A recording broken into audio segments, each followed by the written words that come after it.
spinning where the world collides. Culture's calling, it's a crazy ride.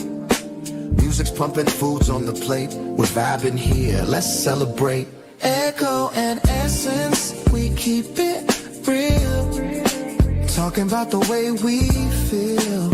Essence, Essence. From the beats to the love we share. Everything in between we care. Essence, Essence. Yeah. Uncle Freezy, vibing all night and all day. Coach Malpica, always something to say. Our main man in the cut, he is Soul Finger. DSJ always showing up as the soulful singer. Ron, Bully and Corey always being so thorough. Don't forget from that ain't rap, try borrow. It's not just water. Echo and Essence, we keep it real. Talking about the way we feel. Essence, Essence. From the beats to the love we share. Everything in between we care. Essence, Essence. It's not just talk, it's how we groove.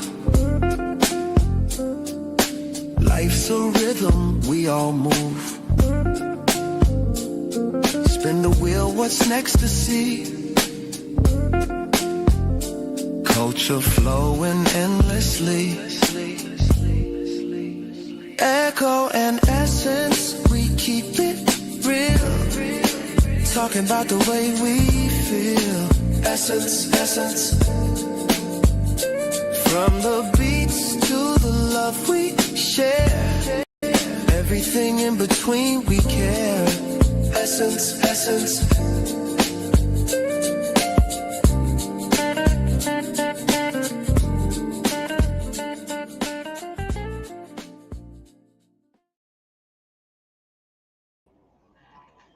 Yo, party people in the place to be. What's good? It's your number one Chief Rocker, and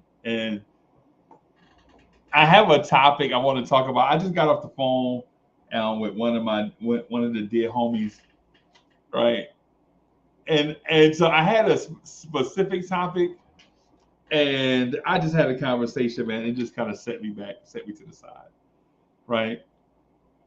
So what I wanted to talk to you guys about is the greatest movies of all time, right? That's what I wanted to talk about. That's what I was preparing for. Just like doing a joint, it's like listing movies, like, because movies can be great, right? Movies could be great. But then I talked to DSJ and he doesn't think that New Edition is a boy band, which kind of blew my mind away, bro. I can't believe it. DSJ, what's good, bro? It was going on. Yo, you don't think New Edition is a boy band, bro? I just never considered them a boy band. When we talk boy bands, I think more like New Kids on the Block, Backstreet Boys, NSYNC, 98 Degrees. You know, I think about more along the line of boy bands. You know, for me, I guess maybe it's just one of the things where that was the term specifically used for them, right? That I remember. I never really heard like New Edition as a boy band, but I mean, I can see it. I've never been in that term, so whenever I hear it, that's kind of where I associate it with. Right. Like with me, I think that it's I think the Temptations are a boy band, bro. Right now, when they got their start, they wasn't a boy band, of course, right? But when they started, bro, when you 17, bro, you know what I'm saying? You 17 dudes is in the band. They joined the thing. They like 17, 18 years old, bro. You're not really like that. You know what I'm saying? Right, So, right. Yeah, man. So it's good to see you, bro. How you been? I'm all right. Finally have a weekend off. So yeah, I used to hate just jumping on while we were on and gotta go. My break is over. Like it seems like the every Yo, time. it's like the everyday thing. Like every time we jump on, he's like, "Yo, man, I'm just jumping on for like 4 minutes." Yeah. You know what I'm saying? So Here's my list. Oh well, yeah. Before I go, yeah, let me add two acts to it, and then I gotta go. right. Yeah, man. Well, hopefully tonight, we can have multiple conversations. And for all my crew that's watching, um, I'm not trying to omit anybody. It's just I know it's real early in the morning, and the only people like I call is like the ones I know are like around. I don't want to call somebody phone this time of night and be like, "Yo, man, we rocking, bro." You know what I'm saying? Even though I do want to call and be like, "Yo, man, we rocking, bro." You know what I'm saying? So, Yeah, and yeah. so Just a bat signal up. yeah, yeah. So for all the homies that's watching, man, and if y'all up and want to come through, man, come through, man. It's just, you know how it is, bro. Yeah, man. By the way, yeah, I am Batman, but Hey, man. I was gonna ask you that. I was gonna ask you that. Like, man, you just you just got sacked, man. yeah, I'm What like, year? yeah, I take the Tony Stark route instead of the Bruce Wayne route. Like, nah, I'm gonna just go announce it. Right, right, right, right. Yeah, man. Yeah. So let me ask this. Yo, look who it is. Yo, what's good, dog? Hey, what's good? Hey, TB, what's good, bro? Can you hear us? Salute, salute. Bro, I was TG, thinking, what up, man? What's yeah, man, good? what's happening? Yes, yes. Chilling, what up? Yo, I was gonna call you. I was like, nah, man, it's 2 o'clock in the morning, man. I ain't gonna call this Nah, man. I'll be up, man. I'm a night owl.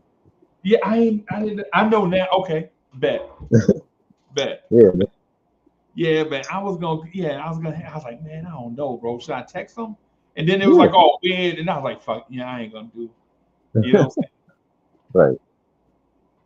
So good. saying? So what do you think? Good to Is New Edition a boy band? huh? Yes. Yeah, a boy band, and you've seen this boy band from '84 to now mature before our eyes, and now they're grown men. Now you can't call them a boy band. They're a grown R&B group. Right. You know what I'm saying? And I was just watching the street the street naming ceremony in Boston a couple weeks ago, and it's amazing how far that they've come from Candy Girl, and seeing the maturation of the group, and Bobby having his indifference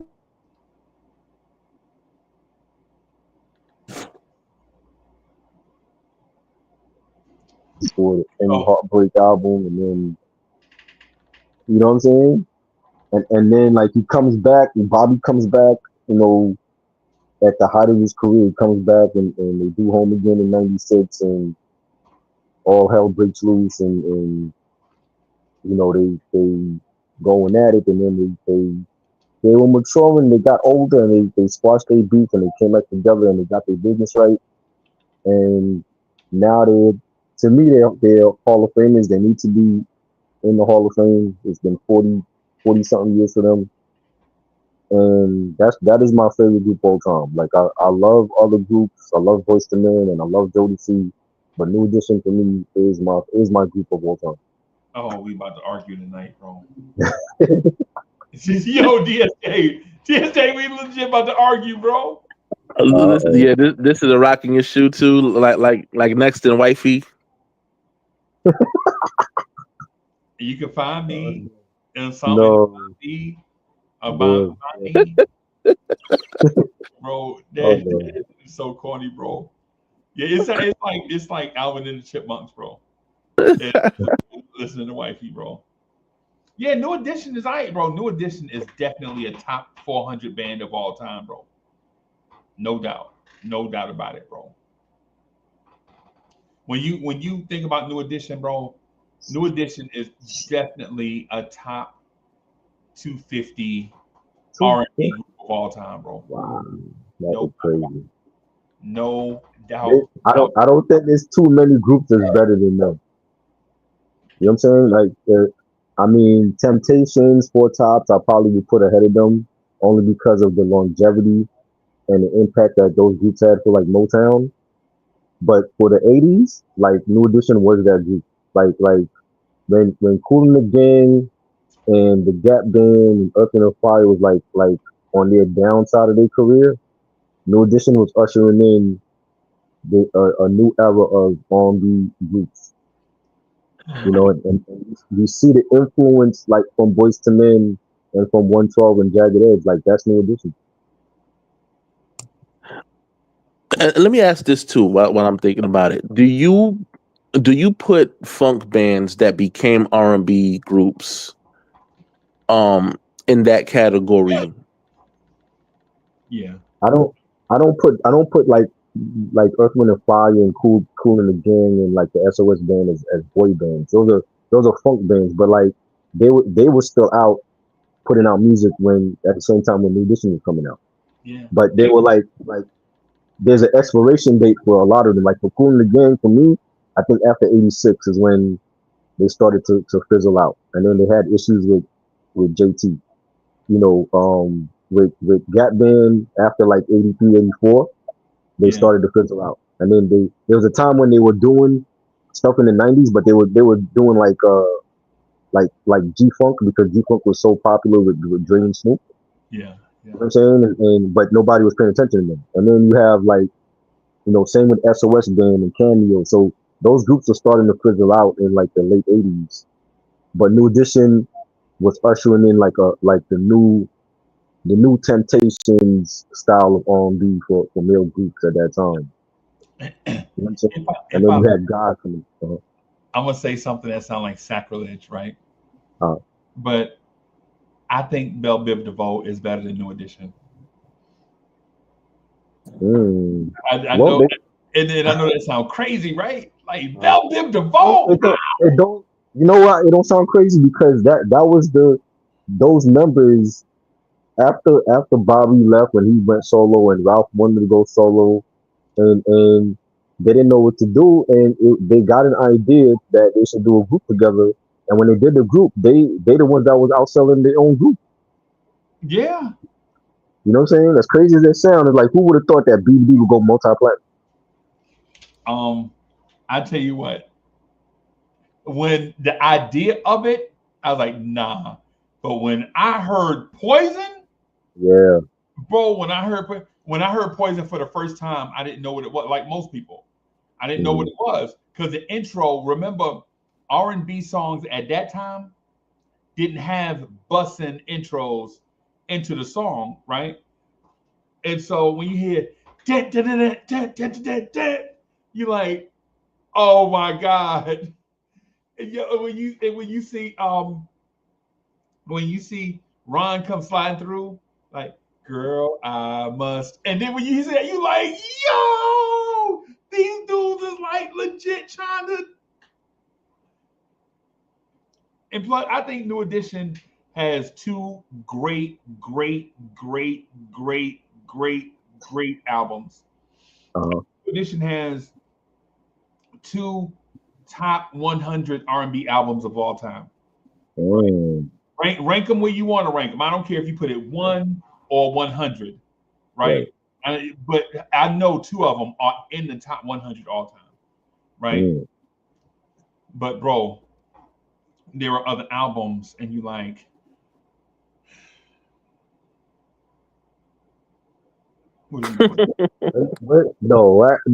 To me, the only bad album that I didn't enjoy was the Bad Boy album. Was the first one, the first album? No, the Bad Boy album. Y'all didn't like the Bad Boy. Y'all gotta stop. Because it was like, listen, a lot of that R&B from the 2000s sounds generic. It sounds outdated, and that's the same issue I had with the next album, with the second next album. It sounds outdated, but it was like when you sign New Edition to your label, you can't have New Edition sound like 112.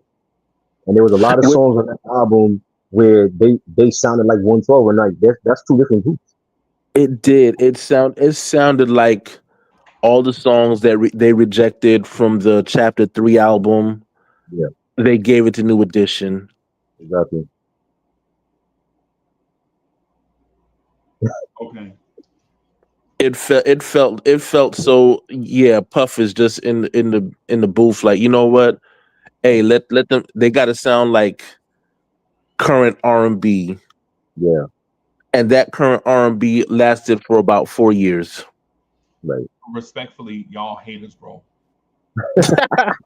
I love y'all, bro. You listen, I love y'all, bro. You know, Yeah. I would put my head on the chopping block for y'all, bro. But y'all hating, bro. No, I mean, I like some songs, but the overall the album itself, I just can't go back to it. You know what I'm See, saying? that's the separator. Try. That's the. I agree with you. Like what you Um, just said, what you said just now. The overall vibe of the album. Yeah. The overall vibe of the album. I'm like, this is not a real New Edition vibe right here. But songs, I think it's like songs 9 through 15 is like it give me Bodega Wi-Fi in the building. Salute my guy, right? Songs is it 8 through 14, 8 through 15. So it's like a stretch of like 6 or 7 songs that give you the vibe of Home Again. I mean, not Home Again, but Heartbreak. Right, like he give you the vibe of Boys and Men, and You're Not My Type of Girl, kind of girl, and You got that vibe from those songs? yeah, the last few songs on the album, Wow, yeah, I didn't get that. bro, like legit. I think Rewrite the Memories is a top 20 New Edition song ever, What? bro. Rewrite the Wow. Memories, Wow. bro. Rewrite I the think Memories wasn't bad. It wasn't bad, but again, I think the overall theme of the album Yeah, you talking about the really vibe of it. is, yeah, like the oh my god, like I couldn't stomach it. I couldn't get past. You know how you remember back in the day when you would go into a record store, right? And we're talking about like the populars, like the Sam Goodies or Yeah, Tower Records. yeah, And remember they used to have this area where you could sample the new albums. yep, You put the headphones on, there's a button, you press that button, yep, and you could hear a sample, and you could like press the button to skip it. yep. I felt like if you put that album in that store right now, I would probably be skipping until about track 10. Yep. Mm, I agree. Yeah. I'm with you. I think songs do. Fritz Alcindor is in the building. Salute. Hey Fritz, we about to have a conversation right up Fritz alley, bro. Like the three of us, Fritz, legit, the three of us are up here bashing New Edition, bro. No, I'm not best. I have nothing bad to say about my favorite group all time. I'm just saying, We are definitely bashing the One Love album. yes, No, we are. bro, that's you can't bash the Under the Blue Moon album. Under the Blue Moon was okay. It wasn't great because they were doing like 50s renditions, like Earth Angel and Tears on My Pillow. But it like for our generation in the 80s, it didn't translate to us. And I felt like that should have been an album that they do when they got older. That was a But terrible album. but the funny thing is how many groups have made that same mistake? Because I think about the same thing with Boyz II Men's Throwback. Yeah. Right. Oh my god. And it's like, fam, like you just doing like I thought it was gonna be like a legit like a callback to like what I'm saying, R&B, like more of that essence. I did not think they were gonna just do covers, and it was like, fam, I'm But good. but see, they got nominated for Grammy for that album. You know what I'm saying? And Yeah, they but did it much later in their career. New Edition did that when they were still in their 20s. Bro, they did that how old were they when they did that? It was like 16 and 17 when they did that album. Right, like, and Bobby had left, so that's like the in between album after the All for Love album, and then between Any Heartbreak. The All for Love album, I think, might be my third favorite. I liked it. I don't think it was great, but there's some. That's the one with Did You Get It Yet and all that on it, right? Yeah, Count Me Out and I a little see bit of Yeah. Nah, my thing, my secret was on the second album, self-titled joint. What's the name of the second album? The New Edition. Yeah, I'm about to say, I think it was the self-titled joint. Now, yeah, Cool It Now when Mr. Telephone Man. Yeah. Did y'all know Ray Parker Jr. wrote Mr. Telephone Man? Yeah, Yes. yep. Hey Fritz, just real quick, Fritz. I just got to get this thing out the way. Donnell Jones is overrated, Oh, you serious? bro. You You remember serious? the last conversation we had, the R&B conversation? No. I No, went he back not. and listened to, What? bro. No. Donnell got some. Vocally, yes. Vocally, yes. I agree. He Bro, write In terms evil. of songwriting, Right nah, evil. songwriting. Top, hey, so DSJ, you want? He's the DSJ still in my. Go ahead, bro. I support. My name is Uncle Freezy. I support everything DSJ about to say, bro. But he grew his music like progressed. Like he didn't stay the same young. Right. His songwriting got better. He went from young, young flashy to Life Goes On. Like you see him kind of grow up with these albums. And that's what I loved about Donnell Jones. His albums weren't, he didn't put out the same thing. Life Goes On is like a deep.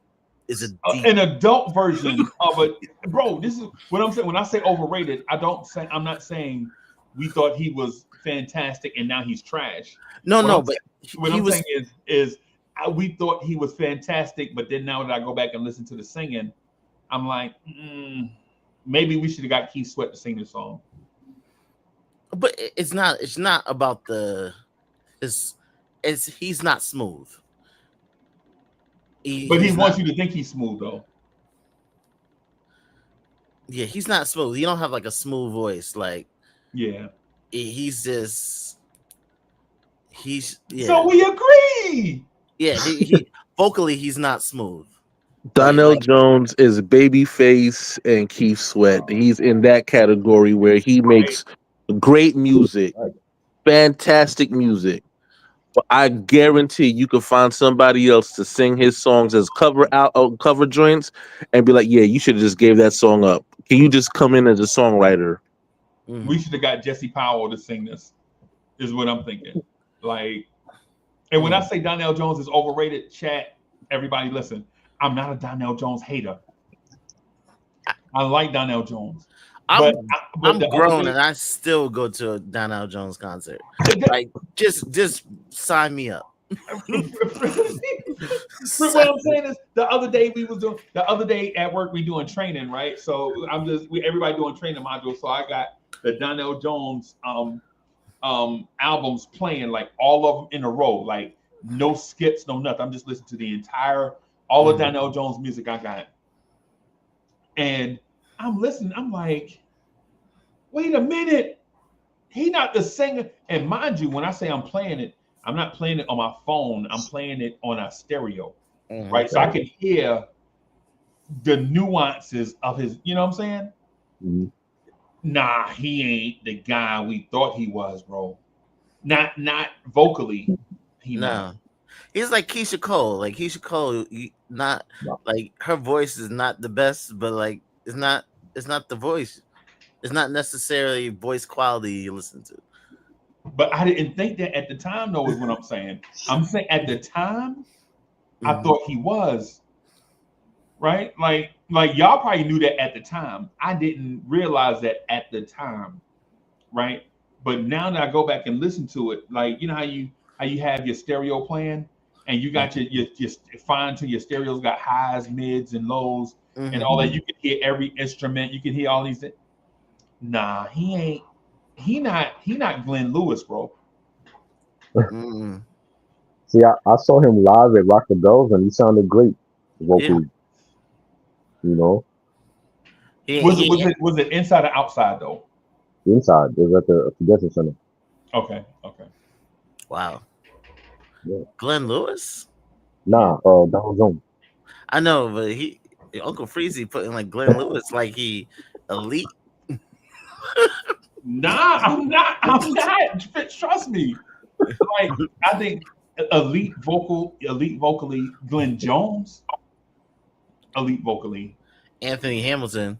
Sam Cooke, like Anthony Yeah. who? Nah, but not. I gotta be honest though. Glenn Lewis is actually Glenn Lewis would probably be the closest vocally, sonically, to what I guess would be a modern day Stevie Wonder. Yeah, 'cause he does a good Stevie. Yeah. He does a good Yeah, Stevie. I think he's one of those, like, he's in that rare vocal capacity, and maybe the hits Yeah. don't equal up to the vocal ability. Yeah. Like, Yeah, I wish he had better songs. Kind of like, I think like his Moment of Truth album was great, but That's- it's like, that's 97, 98? no, that's that's the last one he did, 2000, and I want to say about 9. 2007? Yeah, You're talking about Glenn Lewis, right? yeah. Yeah, Well- like 2008. Yeah, it was like his single on his single on it was Can't Say Love. Okay. yeah. World Outside My Window isn't a classic. It isn't. No, it's not. As a matter of fact, out of that entire album, there was like maybe 3 songs I liked. It That was isn't. a very classy way of putting it. No, like at the time, like, yo, this is an awesome album. And I went back and listened to it. I was like, man, not so much. Yeah. I think Yeah. everybody was like enamored with the sound of it. Yeah. Bro, I went back and listened to, and I know this is gonna sound like sacrilege. I went back and listened to the My Prerogative album. Don't be cool. Don't tell me you don't think that's not a classic. What? Come on. That's his best album. I'm not denying that's not his best album. That's his best album. Every track on there is a hit smash song. I think it would have been better if Mark Morrison would have sung it. Oh my God. What? But there's a lot. But see, again, the truth of the matter is there are a lot of singers out there that have that fall in that vein where it's like, man, like you hear it and the hits are undeniable. The melody, sonically, the songwriting, the team that collaborated on each track is like masterful. Yep. But then it's like, if somebody else sang it, this would have been a better song. What if I'd have got Christopher Williams to do the My Prerogative album? Right. And so you like, and Christopher Williams is, yo, was you there with my beef with Christopher Williams on Twitter? No.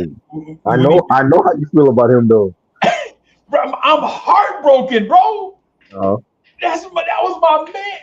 DSA, Yeah. was you around with my beef with Christopher Williams on Twitter? No, but I don't like him either. I'm Wesley Snipes on this one. Bro, Fritz, I'm heartbroken, bro. That man big time me to the highest degree, bro. Me. Yeah, my heart broken, bro. I'm so hurt, bro. Still to this day. To this day, bro. I'm heartbroken, bro. Like, I mean, you ever been mushed in the face, like somebody mushed you to the ground? That's what I felt. Never. That's what I felt like. Like the virtual social media mush to the face, bro, played in front of everybody, bro. Because I reached out to him. I'm like, hey, I got this brand new YouTube channel called Vibes and Stuff, man. I'm a big fan. I hadn't seen you in anything, no disrespect, but I want to kind of give you your flowers. And he was like, what you mean, man? I've been busy, man. I'm Christopher Williams. I'm Christopher Williams, man. I got such and such, man. You know, I do appearances, man, but you got to get in contact with my people. But I appreciate you being a fan, though. That's crazy. I'll slap the fire out your ass, bro. He lucky you wasn't face to face, bro. I'd have punched that man in that damn burgundy ass tooth he got. Was he really that busy though? Like he could have did the platform, you know? Bro, that man big time, bro. Yeah, that's crazy. I hit him like, nah, it's like a teeny channel. We don't have no money. We just trying to celebrate R&B. And, we just trying to, for the people that don't know you and know others like you, we just trying to get you to come through so that we can kind of expose people to your music. He was like, again, bro, I don't talk to fans like that, bro. Fans. Bro, I would have punched that motherfucker in that damn burgundy ass tooth in the middle of his mouth, bro. I'm so mad at him, bro. Like, fam, you only known for two things at this point in time. You known for being Kareem Akbar, getting stabbed in the hand by Wesley Snipes, and being Stacey Dash's baby father. You are not as big as you. Like, come on, stop it. Come on, bro. Am I dreaming? Bro. I agree. Yo, Randall, I promise you, bro. Randall, listen, man. Hey, y'all, Bodega, Randall, y'all know me, bro. Like, I don't believe in fake internet mumbo jumbo, bro. Right. I'm a real live person, bro. I'm gonna just keep it real, and I know that be offensive to some people because I just try to be. I'm just honest, and I have faith in people, bro. That's how come I gravitate towards people that's real. Like, I honestly go to support people I feel like are real and stay around and always want to be around people like that. I don't pretend to be like nobody I'm not. Right? Like, I don't believe in that, bro. Like, legit, I'm just, bro, right now, bro, I probably got $35 in my checking account until payday. Legit, I'm a real life person, bro. Like, legit, right? And so when people see and they see the certain thing, like, I'm not getting ready to front for nobody, bro. I'm not gonna do that. Right. And quite frankly, I don't want people around me that's gonna do that either. Front like they somebody that they not. Right. That's why the Christopher Williams thing, like, what? Me? I don't need Fritz. Do we need Christopher Williams? I don't know. Like, I think you, as an R&B person, I don't think most people know who Christopher Williams is. Right. Bro, I'm just trying to keep it like, legit. This thing is a passion project for us, and it'll be an honor for us for you to come through and just hang out for a few minutes. Like, maybe talk about the business, what you've been up to. Do you have any new music, any new projects? You know what I'm saying? What was a project you did that you felt passionate about, and maybe the fan base kind of missed it? They didn't understand the direction you like. Questions like that, right? Just want to ask. Put some stuff out there, put some new content out there. Content don't always have to be music. Right. Be big timey, bro. I don't talk to fans. That would be a good look for him. I would ask him, why did you get kicked off with the Uptown MC tour? And hey, you know what I'm saying? Because it might not be what we thought. Right.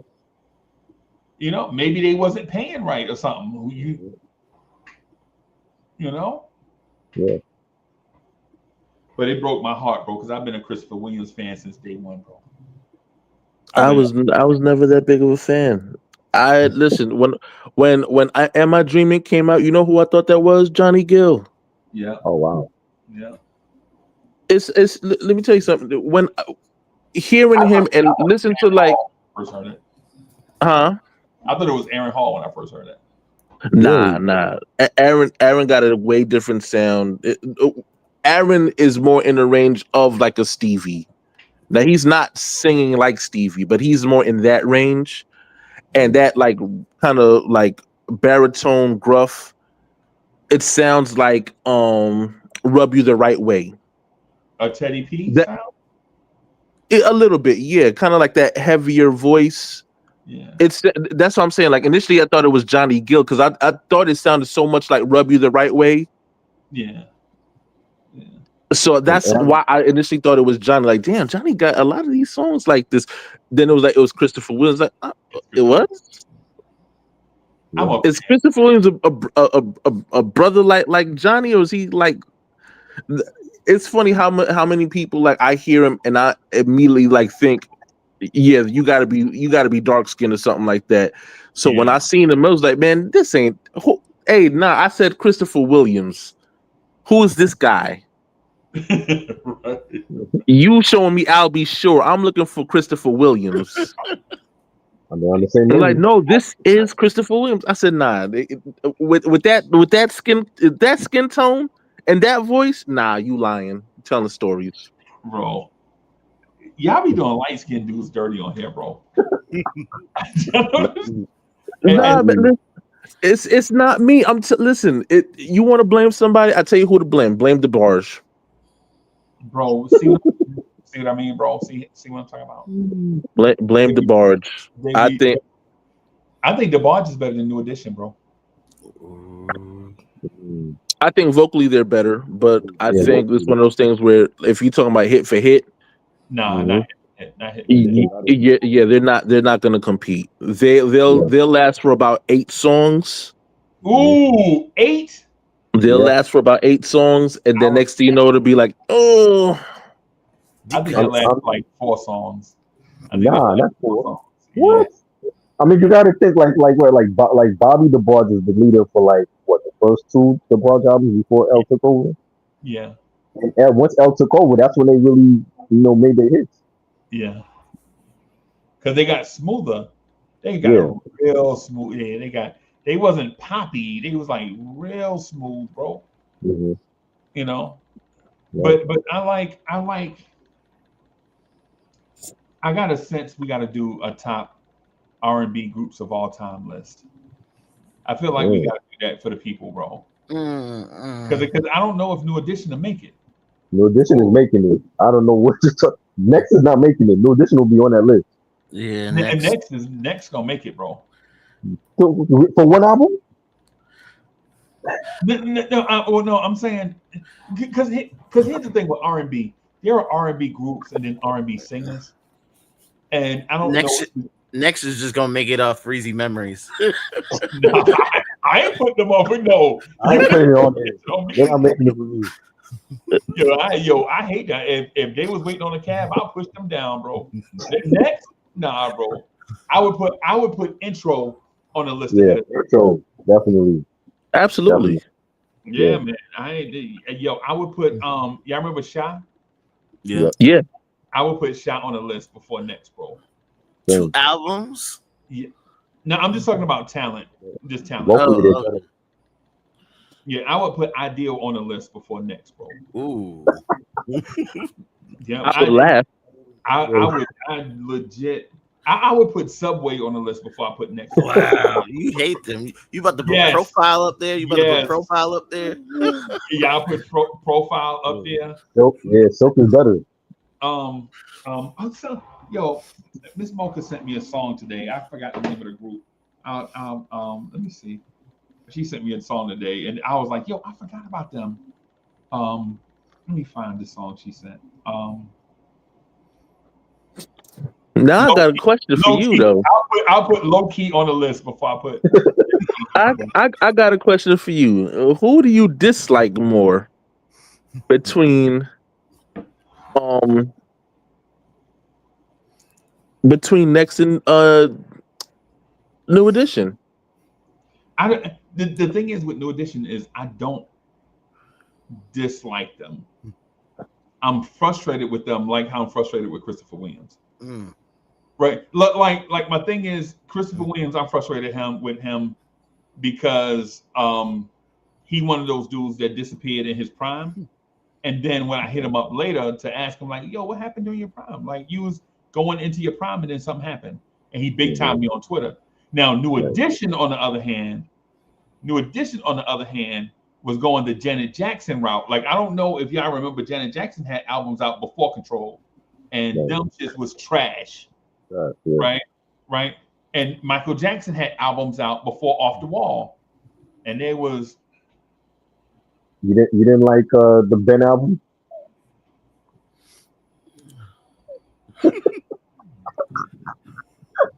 Bro. You know what I'm saying?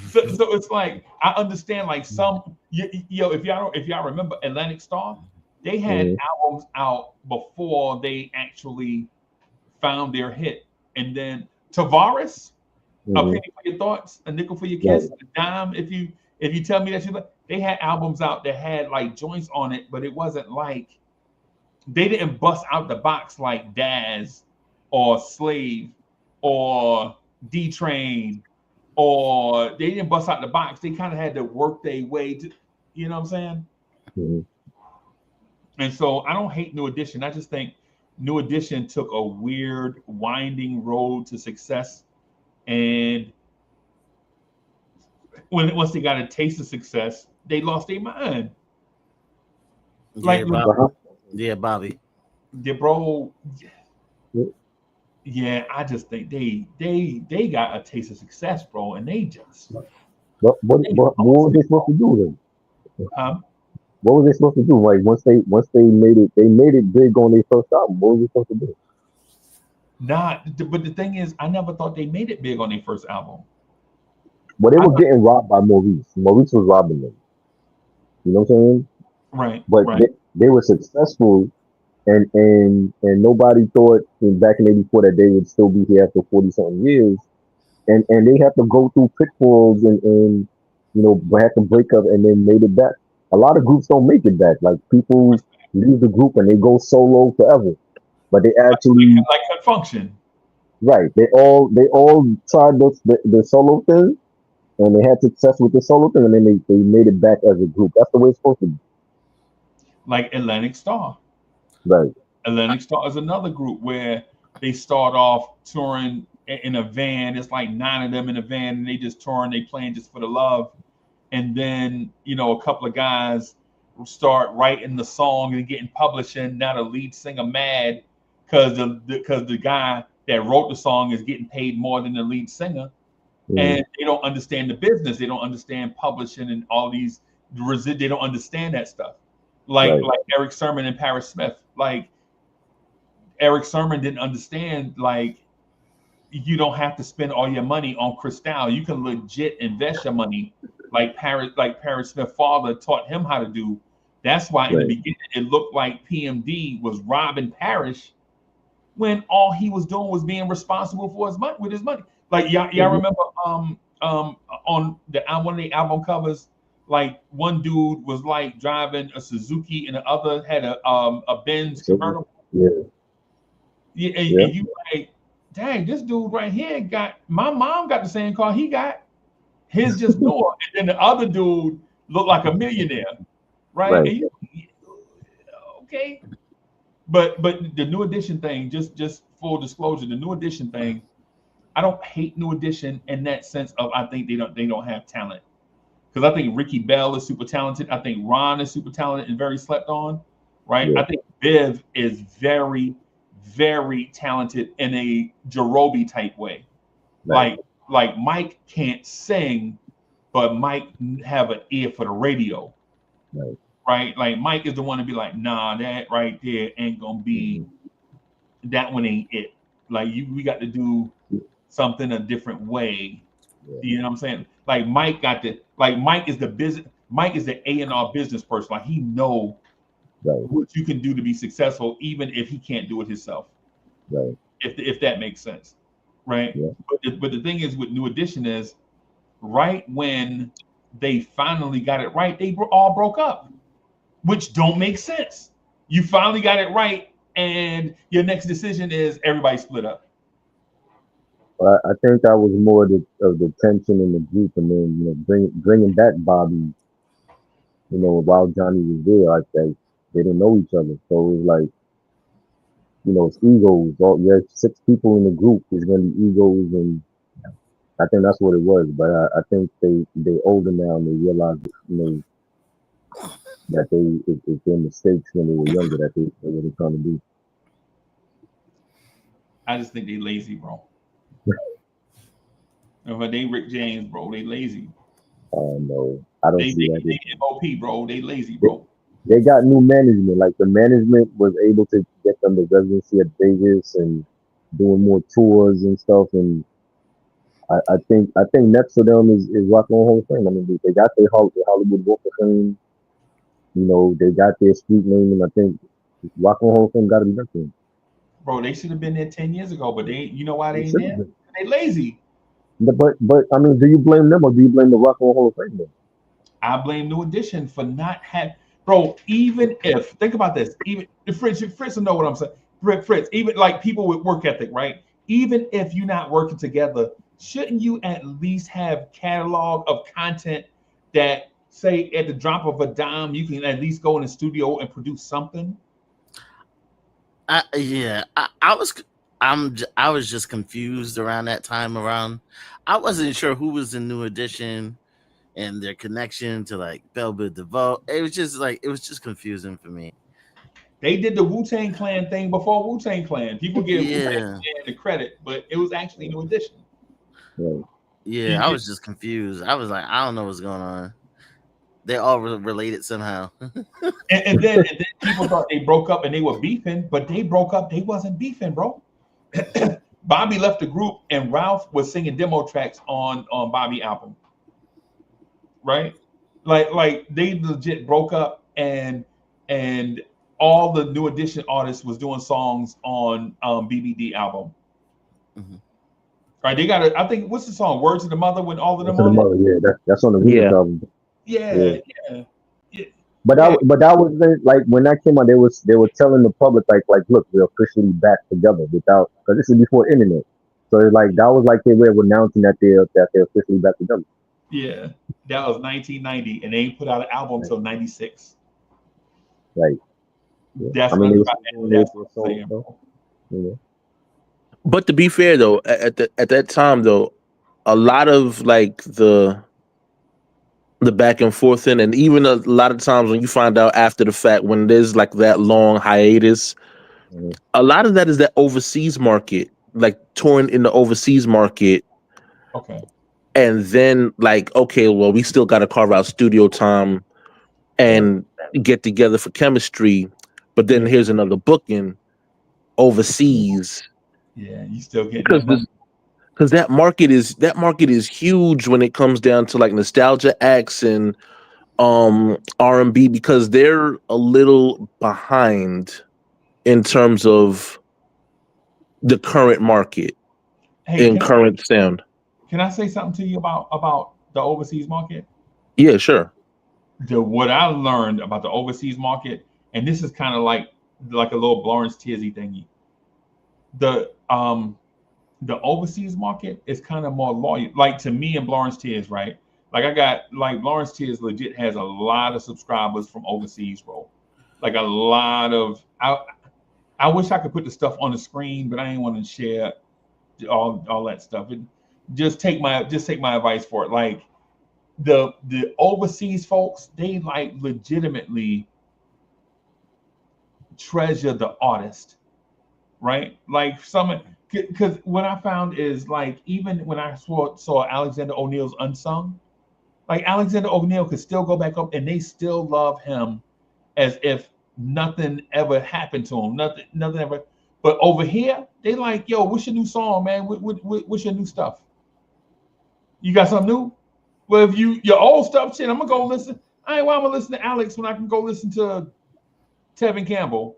Yeah. Right. That's how it is like over here. Like legit intro had a singer in their group get sick. I mean sick in like 97-ish. Like late 97, 98, he was really sick. 99, he was about a goner. And then he passed away after that, right? Nobody was checking for intro albums after that. Right. And even though they stayed together, these brothers stayed together, they still, but if intro coming to your town, you ain't going to see them, right? And it's in a way it's not fair. Yeah, hey, Tory B, yeah, yeah. Mm-hmm. In a way, you like, in a way, it's like, I'm not blaming the culture here. But when I am saying it's the culture. Yeah, yep. It's you got if it's not new, if it's not fresh here, if you can't keep our attention, they ain't checking for you, bro. Overseas, like, even with Blanche Tears overseas, like the love I get from people, like, and I don't know how, but Fritz can probably attest to this too, because he got Triborough can attest to this too, because they Yeah. have YouTube channels, right? When you look at the thing and you see the breakdown by country, and they show you like how long they watch your stuff overseas, like the overseas people, if we do a show for, say we do a show for like 5 hours, right? Mhm. Right? If we do a show for 5 hours, the people overseas watching that show for like 2.5, 3 hours, maybe 3 hours and 15 minutes out of 5 hours. Over here, like when it showed the United States, if the show 5 hours, people watch it for 40 minutes. Right. Yeah. Right. Yeah. That's what my I have a coworker. I had a coworker, and he used to rap, and he would talk about touring overseas. Yeah. And he's like, yo, they into it. Like they said, America, you can say people like rap, but they don't love it. Like over there, like they know the album. Yeah. Like they know the whole album. Like they ain't listening to the hits. They'll listen to your like 7th track and they'll sing it. Man. Yo, yeah, man. And not to make it all about me, because I'm not a star like DSJ. I'm just a regular person. Like, I don't have people, applauding for live girls fainting for me. No, I'm in this tiny club in North Carolina, right? And I'm just trying to get my blood sugar low. I'm just trying to get me a drink, like just get me a little screwdriver, something with some orange juice in it, so I could, you know what I'm saying? Because I gotta drive home, right? Yeah. And so I see a lady fanning herself, like, oh, and I'm like in my mind, like, and over the thing, I'm hearing somebody saying, "No sleep till Brooklyn," like doing the joint, and I'm like, I know this lady ain't pass out because DSJ up there. Wow. Right? Like legit stuff don't, like when things happen in real life, you like, what the hell's going on? I didn't see none of that for the record. In the back? Hey, bro, I'm in the back where the poor people at, bro. And DSJ was on stage performing. So there's that part of it. The New Edition thing, see what happened, why they take that long gap, because it, like, they had the DVD documentary, and they explained what happened during that time when it was time for them to do the second album, Voodoo Mat, and at the same time when Michael got his own label, Big Ten Records, and then he had the conversation with, I think, Hyam Hicks at NCA, and he was signing artists. He was signing Boyz II Men and signing ABC, and he had other artists that he didn't come out with. Yeah, MC Brains, right. And so his time was all about running his label and then signing acts. And I think with Ronnie and Ricky, had just signed 702. right. And they had an issue with that. And even though he was still paying them, even though he didn't have to, he was still giving them money, because he was like, we all in this together. But they wasn't feeling it. They wanted him. They felt like he wasn't focused on the group, and that's what they had their own beef going on at that time. And Ralph was still doing a solo thing with Bobby. Right. And the dynamic is weird, right? The dynamic is weird because Biv and Rick are super close. Right. And then Rick and Ron are super close. Mm-hmm. Ron is like the support guy. Remember when Rick was on drugs real bad? Ron was the guy like trying to save Rick, like from destroying himself, right? And then Biv was the guy trying to get like Ralph and them guys to embrace the New Edition thing, because they're not capitalizing on the New Edition thing when all these groups are coming out taking their place. Because I don't know if y'all noticed this or not, but it happens like this. Sweat, Bobby, New Edition, Al B. Sure, Guy, all these albums are coming out like bam, bam, bam, bam, bam, bam, bam. And it's like by the time we get to that song, Any Heartbreak by New Edition, I think it's like the 5th single off the album or the 4th single off the album. That was the first one. Huh? That was the first one on Any Heartbreak. That was the first one.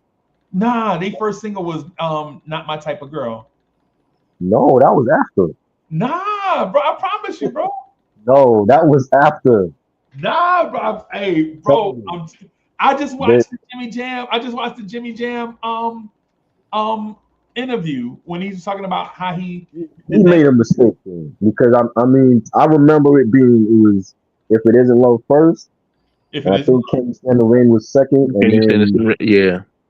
yeah, he got nah, it wrong. Can You Stand the Rain? What Can You Stand the Rain was um um like the fourth song.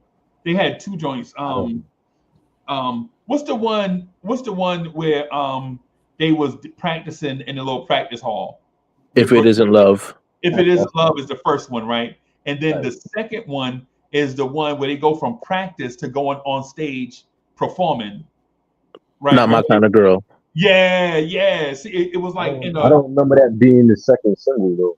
yeah, bro. They did it in the order. Like if you watch the Okay. videos, when you go back and watch the videos, they go from Oh, practice to being on stage, and then they right. do what's the third song? Yeah, so what's the song they released before Can You Stand the Rain? Um, Was it Crucial? Crucial was a single too. was it Crucial? Yeah.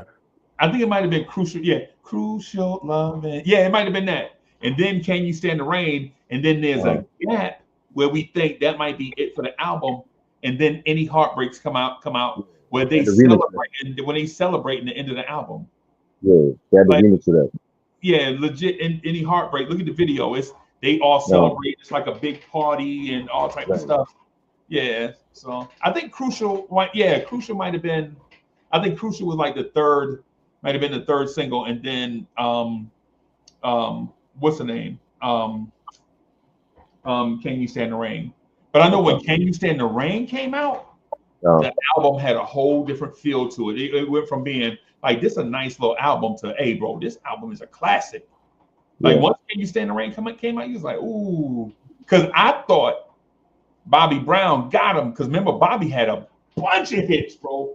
Uh-huh. Bobby, a Babyface was lighting up Jimmy Jam and Terry Lewis.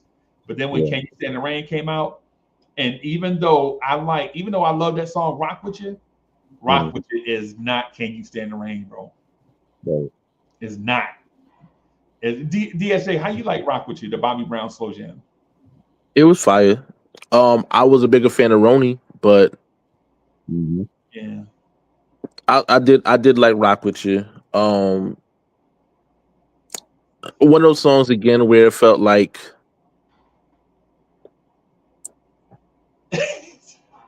DSA, you wish you had another singer on it. yeah, like I wish somebody else sang that song. Oh wow.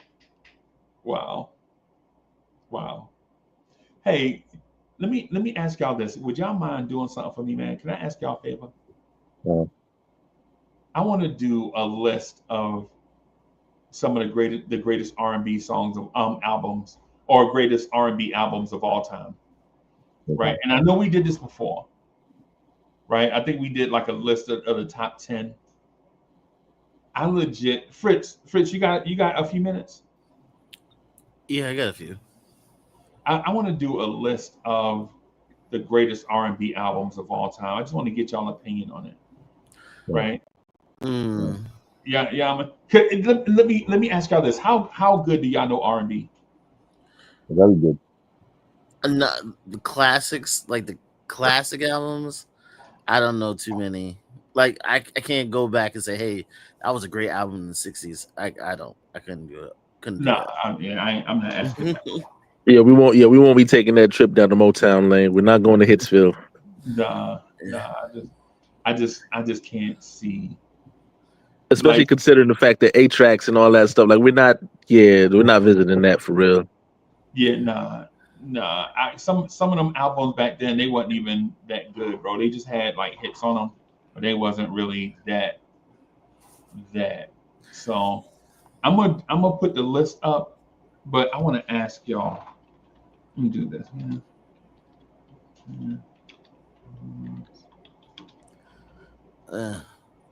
I know albums that I love.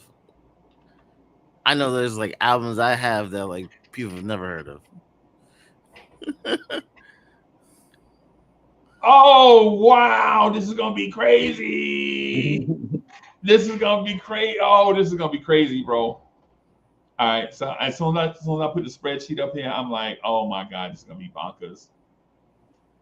DSA, this is gonna be bonkers, bro. All right, so let me change this. So this is not movie, this is album. All right. So I want to go first. But Do we need it? But do we need the genre because we already know what's the genre? I'm sorry. I don't mean to put genre. I meant to put artist. I meant to put art. Let me put artist. All right. Yeah. Album, artist, and yeah. To give it some context. I want to go first, bro. I ain't gonna lie. But I feel like I gotta have somebody do the honors. DSJ, would you do the honors and give us the greatest R&B album of all time? Okay. For me, I would say one of my choices is Midnight Love. You said Midnight Love? Okay. Okay, who's it about? Marvin Gaye.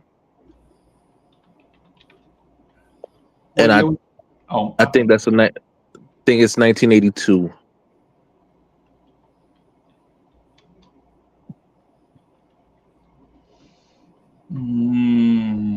You said 1982, right? Okay. All right. This is gonna be hard, y'all. This is gonna be hard. I think we're gonna make this harder than what it should be. Why didn't this thing do that? I think this is gonna be harder than yeah, this is gonna be tough, bro. Oh man, how many are you going for? No, not that many. Right.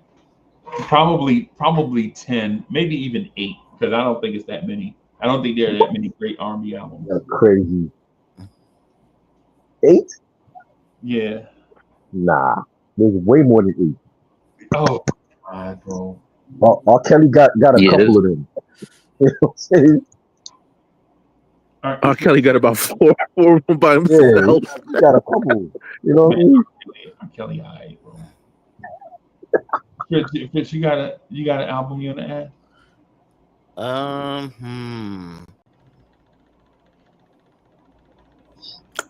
And listen, if you can't think of what I'm just doing an order. If you can't think of one, man, you can ask. Okay. Tevin Campbell's Tevin. That's like a classic.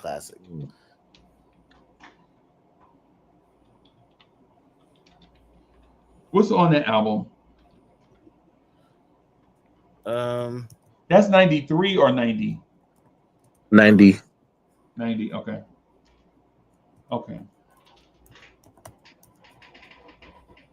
I'm disagreeing with y'all already, bro.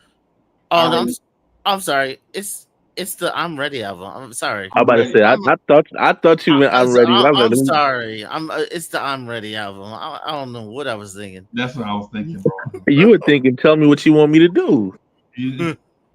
Tomorrow will come, and that's the album I thought about. What he was saying. Yeah, I'm ready.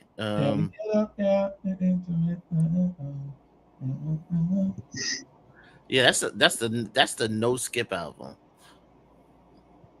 I'm Ready. I'm Ready is a no skip album. We gotta have a conversation, bro. Nah, I skipped a couple. Oh no, yeah, okay. I'm going through the list. There's a couple. Yeah, Uncle Sam could have been on something else. Oh no, bro! Don't say, bro. You know, I think Uncle Sam is the worst R&B singer ever, bro. Uncle Sam is the worst. Yo, Miss Mocha was like, "Yo, but I love this song," and I'm like, "Oh my God, bro! I wish I could just throw, bro. I just don't like R&B singers that chant." Oh my goodness! Are you down? Can you feel it? Yeah, you can. This is like an album with 6 like legit standards. Like 6, like you can't say you know R&B unless you know those songs. You talking about Tevin? Yeah, no, that album has like 6 songs that you must know. Mm-hmm. Try. What do you think, Try? And please add this song right here. Please add this album next to because I don't know, man. Oh, Stevie Wonder, songs with your life. Mhm. Congress. Come on. Mm-hmm. You know that's my favorite Stevie Wonder album. I think it might be the greatest of all time. But Double disc, right? Yeah, yeah, that album. Stevie had 50 songs to go on that album, and he only put 24. yeah, yeah. And this is 1976, right? Yeah. All right. Mine is easy. This one is easy, bro.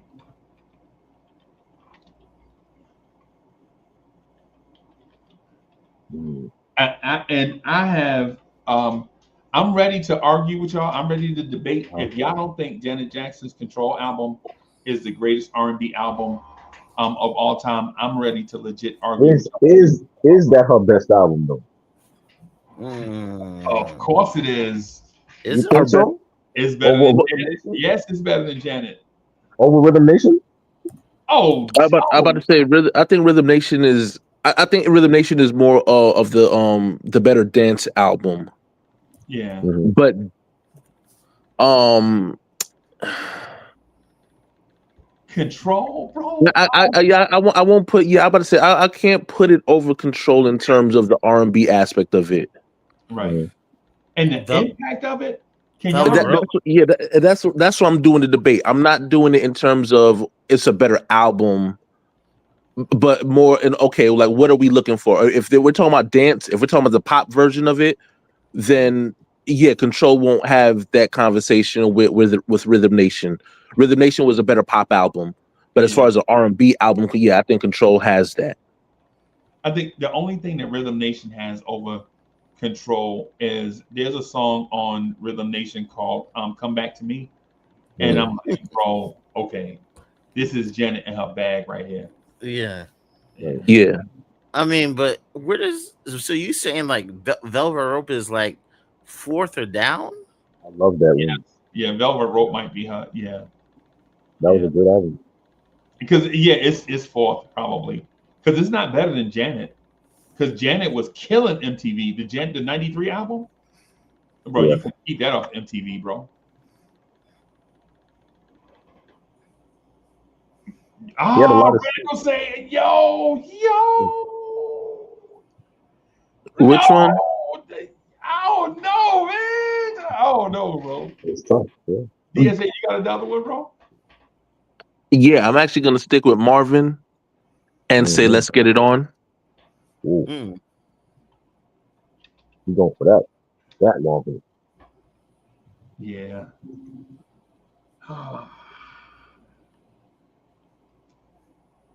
That one was released in 73. L73. Okay. Okay. Mm. How far are we going on this one? You want to do a couple more? Oh. Wow. Okay. I know I get you mad if you heard which one I'm about to put up there. Boys to Men 2 album. They're not your favorites. I like Boys to Men, bro. Boys to Men is complicated, bro, because when you find out how they are personally, when you find out like behind the scenes how arrogant they are, bro, he's like, man, come on, man. Y'all just singers, bro. Come on, man. Mm-hmm. Come on, man. Try, you got one? New Edition and Heartbreak. Okay.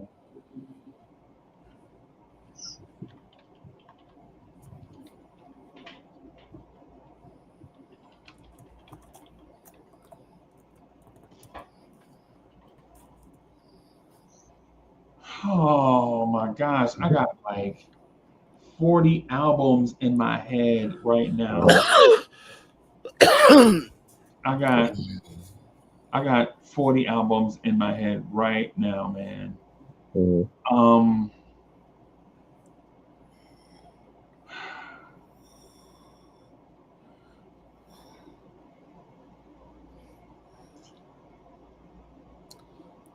but for the sake of adding some fire to the list, I'm gonna go with Confessions. I don't know what the Awesome. I I listen. I went back and listened to the album. Is that his best album? It doesn't. It doesn't. It doesn't. It doesn't stand the test of time. Mm. Oh wow! It's a tough crowd in here, bro. There's something about that album. It's like, man, it just don't hit. Like, No, that album was fire. I again, my biggest debate was always whether or not 8701 should have been overshadowed by Confessions Right. as much as it was. Because Right. even when we had that conversation, I was like, I think people discount how much 8701 ushered in the Confessions album. Right. Bro. Yeah. They got bootlegs, remember? Yeah. You have to go back in and record a lot of new stuff. Yeah. oh no, my bad. I take that back. I'm sorry. I'm thinking 8701. I'm thinking of 8701. Yeah. Yeah, 8701 was a very good album. I think it was one of those like it felt like It the felt way big. people look at the way people look at like Thriller and Off the Wall. It felt like that. Like Off the Wall was great. And then you hear Thriller Hmm. Yeah. and it's like okay, yeah. Well, Yeah. yeah, this is monumental. Yeah. This is different. Yeah. Yeah. Confessions was huge, bro. I ain't gonna lie. Y'all want me to do I can do the rest of the list, man, and you know It, We ain't gonna Lauren didn't make it. this see, but it's not a pure R&B album though. nah. It's a hybrid, Yeah. you know, because there's songs that she's rapping on and then she's singing, you Yeah. know. Yeah. So I have a weird one, right? Oh, okay. No, you go ahead. Okay, so for me, I'm not a fan of his singing either. But Frank Ocean. the album was absolutely fire, right? And that's Where I Want to Be Oh, by Donnell Jones. yeah. Oh, That album is like that's a no skip. Yeah. That's is a that the absolute no skip. album with Wish You Were Here on it? No, that one I think was the Life Goes On album. Is that 98? Where I Want to Be? 99. 99. Okay. hmm I got one album that deserves to be up there. First, let me ask you this real quick before we do the album. Okay. How good do you think is this 99 album Donnell Jones in his prime? Where I Want to Be? But it's almost like it's not his debut album. But to people, he was a new artist. Like they don't remember that first album. I do. I remember that first album, bro. So to them, like Donnell Jones was new. Yeah. To most people. Yeah. Are you gonna add Harsh Brown? No, but this one absolutely deserves to be up there. Mary J. Blige, "Hear My World" is, yeah, it's on the elite list.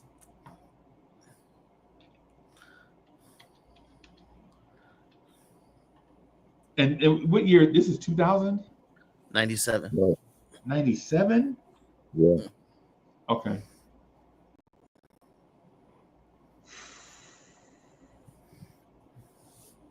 Yeah. Try. You got one you want to add? R. Kelly, 12th grade. That's the only. What? Yes, a classic. Yeah. Y'all really want to put R. Kelly on the list, bro? R. Kelly, he has a couple that needs to be on the list. What you mean? This album. This album. Yeah, y'all got another one y'all want to add? R. Kelly? Any album? I don't Yeah. care. Yeah. The title, the 95 Yes, I subtitle do. R. Kelly album. That should be on there. Oh, now this is probably my favorite R. Kelly album Uh-huh. because "Trade in My Life" is on there, bro. Yeah. Oh, bro, "Trade in My Life" is fire. Mm-hmm. Now there's some goofy songs on there, like you remind me of my boots. You remind me of my Come on, bro. Oh, that was fire. What are you talking about? That's a Yo, classic song. is "I Can't Sleep" on here? Yes. Yes. And "I Definitely. Can't Sleep" remix. Yeah, man. The remix is fire too. Okay. Okay. I definitely have to add this one because I think y'all have y'all orders wrong. I think so. TP2.com. That was great. That was great. It was I interesting. think I think that's his ultimate album. I think That's his hood. That's like the hood album, though. Yeah, that's the hood one. That's the hood Yeah, album. R&B It songs, wasn't R&B like songs on it. that's not like accepted everywhere. Right. Bro, I bought this album. I bought TB2.com and Havoc album. I mean Prodigy album on the same day, bro. Mhm. Yeah. Yeah. 2000. Yeah. Yeah. It's 2000, right? Okay. Yeah. Yeah. Yeah. Yeah. Because what's the name? Got a song called "I'm Going Diamond." Oh, "We're Going Diamond," bro. I love that, bro. I ain't gonna front. Fritz, you got another one? Mm. No, someone else can go ahead and I gotta do a little research. Okay. I got Al Green. I'm still in love with you. What's the name of it? I'm sorry. Al Green. I'm still in love with you. It's So Wonderful. No, I'm still in love with you. Oh, I'm still in love. Okay. Yeah, that's the album with Love and Happiness on there.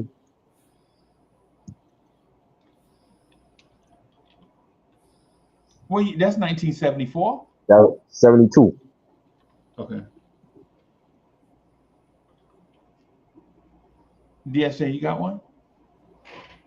112's debut album. Bro, come on, man. It's about time we get Slim. Bro, come on, bro. Yeah. Try, you got another one? I'm gonna add I really enjoyed My Life, Mary J. Blige. I think that's her best album. You Bro, know, yeah, you stole my joint, bro. that's what it is.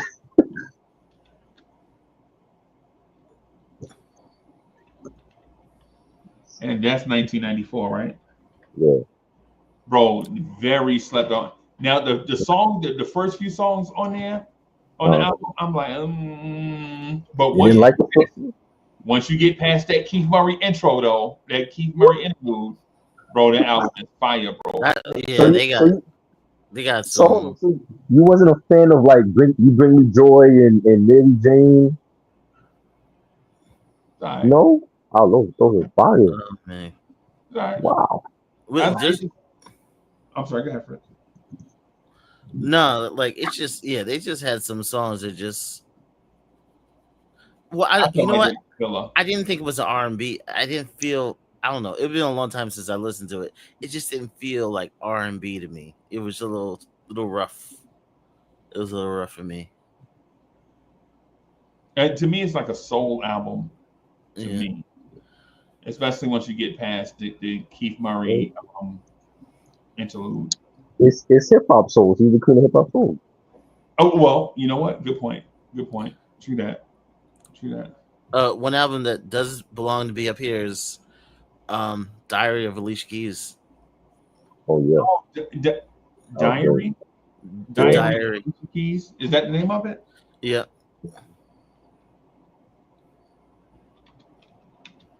Hey, I'm gonna get a few suggestions from the chat too, y'all, because Uh-huh.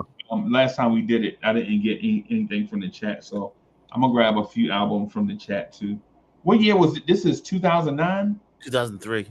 2003. Okay, so I'm gonna grab 3 or 4 out of the chat real quick. Let me see. Thriller. Well, it's still a like pure R&B. I always thought it was like a mesh of like different genres. Yeah, I thought Thriller was like a pop album with Yeah. some R&B sprinkled in. Okay.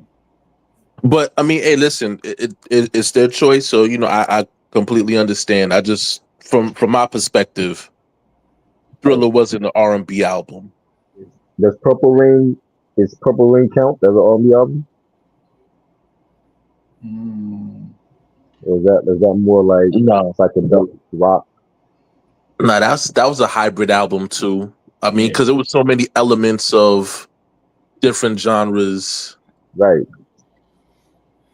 I felt Yes. like it was it's kind of like a soul funk album, kind of a little bit soul funk folk. So I don't know. I guess it is R&B, but Baduizm, Oh yeah, Baduizm, I feel like, yeah, come on, man. definitely. Oh,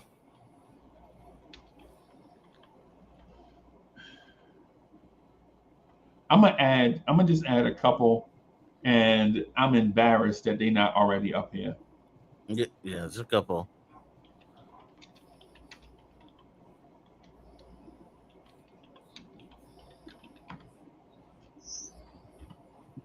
I Yeah. felt like the Drew Hill first album Mhm. gotta be up here, Right. right? Yeah. And I also feel, oh shoot, come on, man. Well, and End of the Drew was the second one Oh, that's the second one. The first one is is the self-titled is Drew Mhm. Hill. okay. Okay. All right. So I'm gonna add that one, and then I'm gonna also add My Prerogative, Bobby Brown, and then I'm gonna grab another one from the chat just real quick. 1998, and let's see what the chat has in the chat. Danger. Oh, Jill Scott. Ow! Is that a That is that a is. classic though? Yeah, is that a classic? But Definitely. Huh? Definitely. That's our best album. Well, Words my and name is Jill Sounds. Scott. Words and Sounds. That was good too. Oh yeah. Yeah. Hold on. Let me do this real quick. Yep. Because we can't do my people like that, bro. Yeah, man. Come on, man.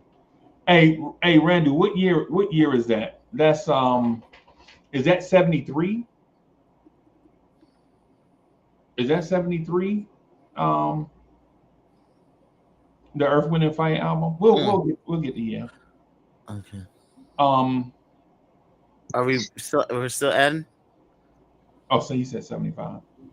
Okay. Nah, this might be it, right? But this Nah. There's way more. There's a whole bunch.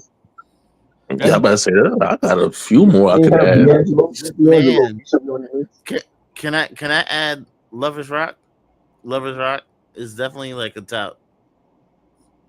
Who is that though? Sade. Sade. Oh shit. Somebody said the Backstreet Boys. You mean Blackstreet? I think she meant Blackstreet. Did y'all say Sade, bro? I Said said Backstreet. Sade. Lovers Rock was I don't know. I know some of her earlier stuff is probably great, but Lovers Rock is like the one I got into. Okay, all right. I don't listen to Sade, man, so I can't You judge. don't listen to Sade? No. Wow. Freezy. Wow. Yeah, that's wild. Try. We gotta have this conversation. Why y'all be throwing me under the bus, bro? Y'all already know. Y'all already. You don't like Sade? Wow, Hey, Bodega. Who was Diamond Life by? that's Sade. That's Sade also. Yeah, I ain't yeah. never. Come on, man. I mean, gotta get some real music up here, bro. That is real music. What you mean? Man. Yeah. I want to put Black Sheep, but I don't know what Black Sheep album to put though. It's the first or the second one. I don't know if I'd even add them. Right. I liked Another Level. Yeah.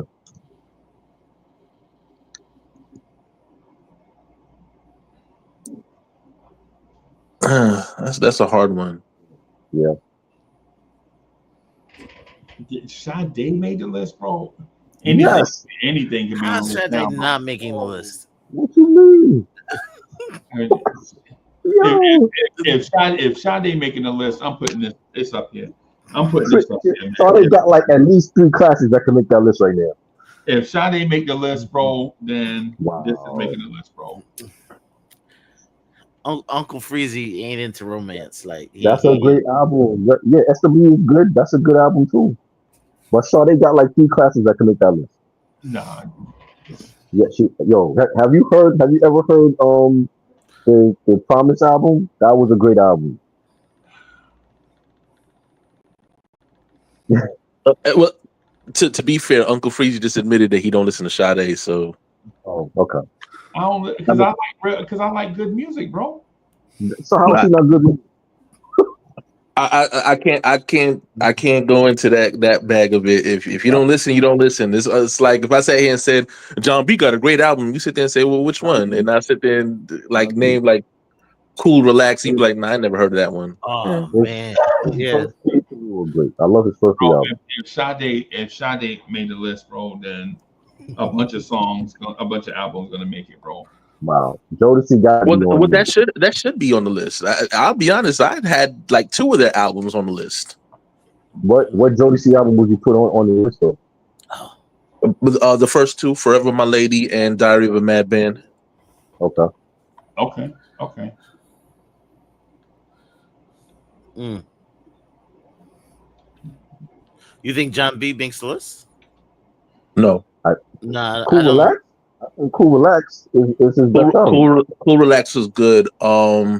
Pleasures You Like was better. I love Pleasures You Like, but it's different. It's so different though. Yeah. That most people ain't gonna like it unless you really get it. Right. Yeah. Yeah. If Sade making a list, bro, I got like 400 albums I can put on here. Rick James are making the list. Yeah, Rick James got to make the list, bro. Come and Get Me, Street Songs. That's the one I was gonna say.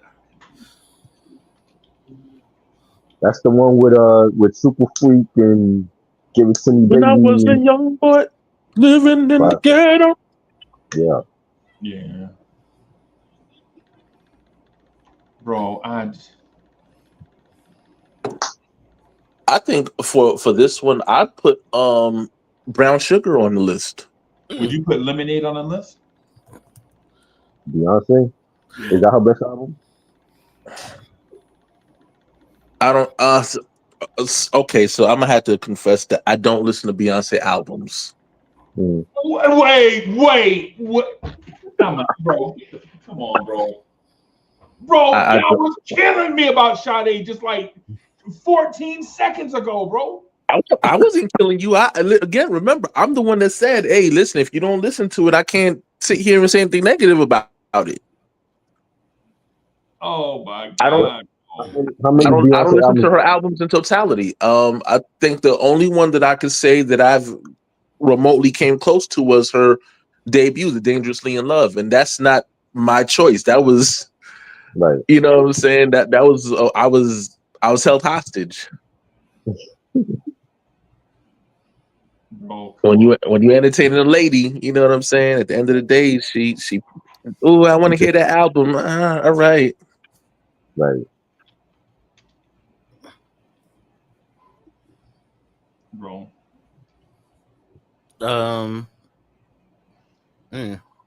This is ooh, okay. I wasn't quite sure if that was gonna make it. Okay.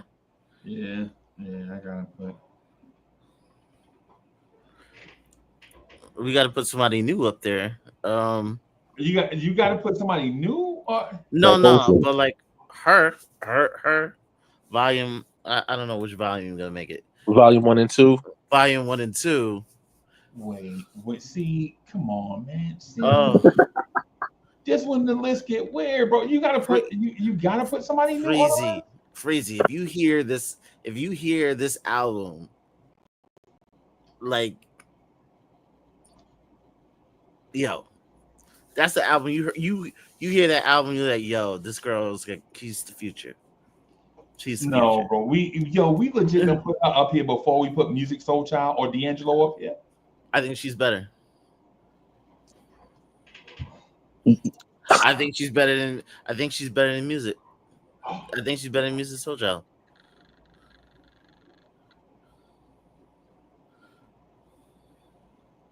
I honestly do. Music Soul Child hit us with that neo soul out the. I think it was different. When you go back and listen to it, it's good, but maybe a little overhyped. Shout out to Latoria B, but if you want to jump on the panel as opposed to, Tori B got to be in the panel, bro. Yeah. I would love to, you know what I'm saying, I love to hear what, you know what I'm saying, they have to say as well. Randu.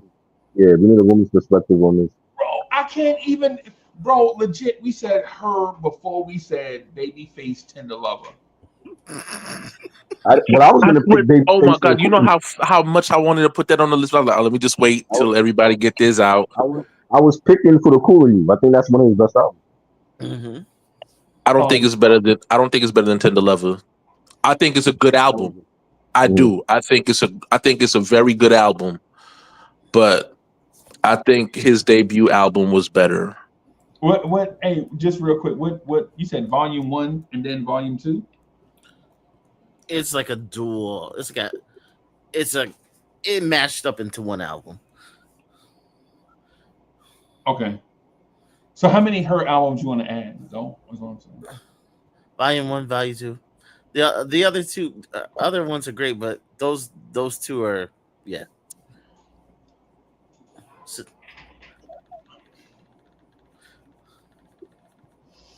Hey yo, Charborough. The DSJ.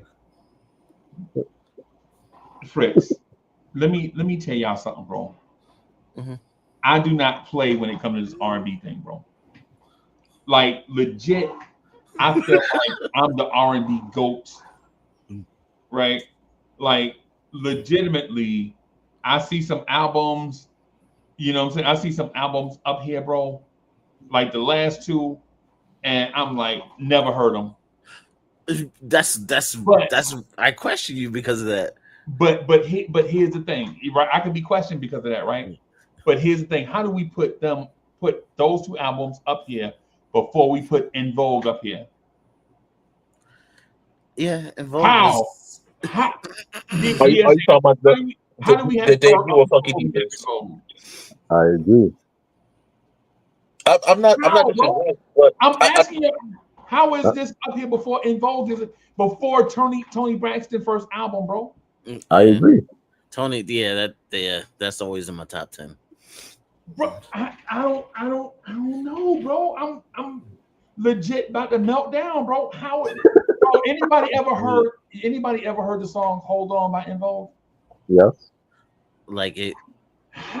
How? It's stuck on like the top 10 for like 3 years in a row. That's what I'm saying. How is En Vogue not on the list? They have to be on it. I mean, you add them by all means. Listen again. the perspective is from each panelist, right? Every panelist is adding something to the list. Fritz feels like her has a legitimate great R&B Lane. album. See, I won't disparage. I won't debate because I mean this is all subjective anyway. It's subjective, right? So at the end of the day, I won't debate anybody's choice on it. You know what I'm saying? Agreed or disagree. This is y'all's picks. So all I could do is just add from my perspective for some level of balance.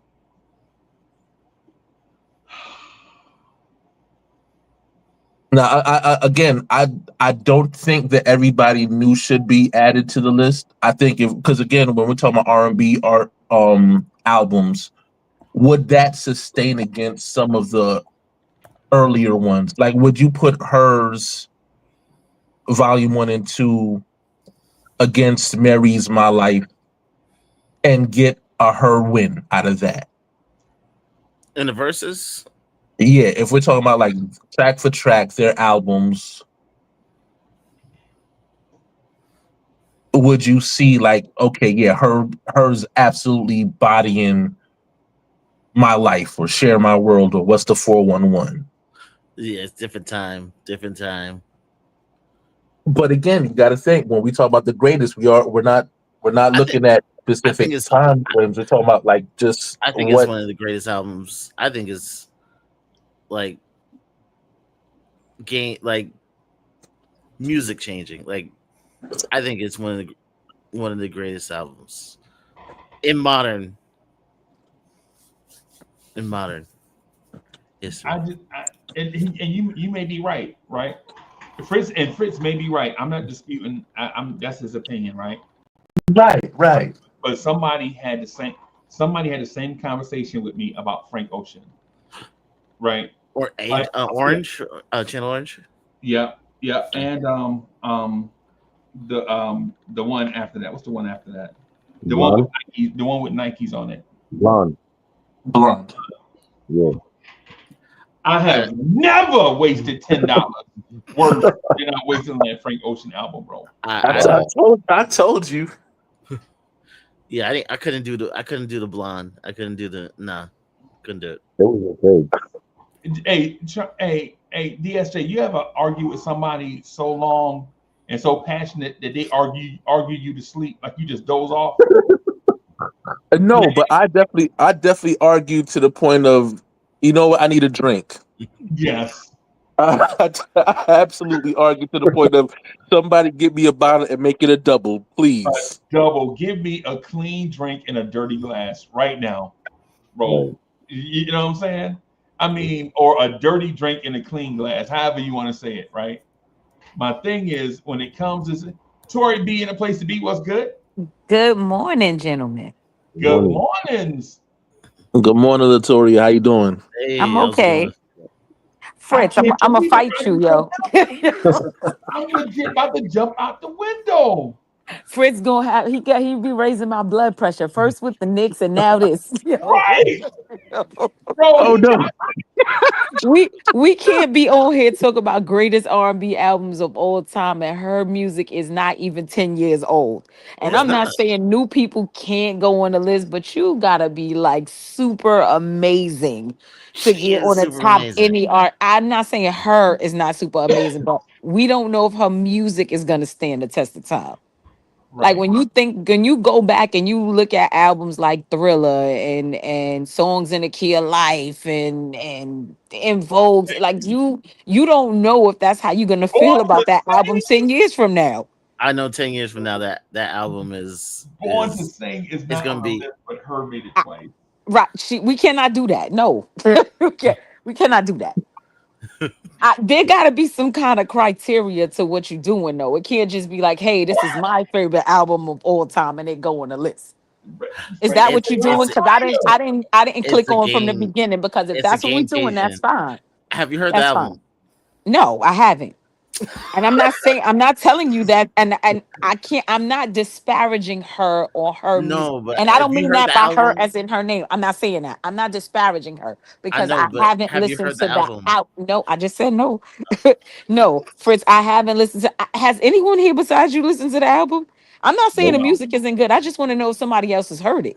Nah, I've heard the No. album. Because if we could get a cosign, then I'll be super quiet and just fall back with two, you know, At least a little bit, entries some of her credibility. on there before Luther Vandross or before any Right. Whitney Houston or Mhm. before any Tony Braxton or before anybody that we've known for the last Before 50 intro, years. Right. intro I Mhm. like oh it's yeah. just there's a Right. lot of great music, and I don't know if her album is as good as any of those albums. That's all I'm saying. I don't It's know. And I'm not gonna say it's not because I haven't heard it. Well, I've heard the album, and I think it's a good album. Would I put it in that greatest conversation? No, but I think it's a How very. old is the album? No, I can't do that. like I'm not 10, gonna do at that. least 10 years old. Hers album is 10 years old. She's been At out least that long? at least 10 Wow. years old. Yeah. Yeah. And I haven't heard, I don't See, know. that's the thing. The If thing something is, is 10 years old and it's that good and I haven't heard it, I'm just because Yeah. it's a young man, I can't think of his name. Orlando.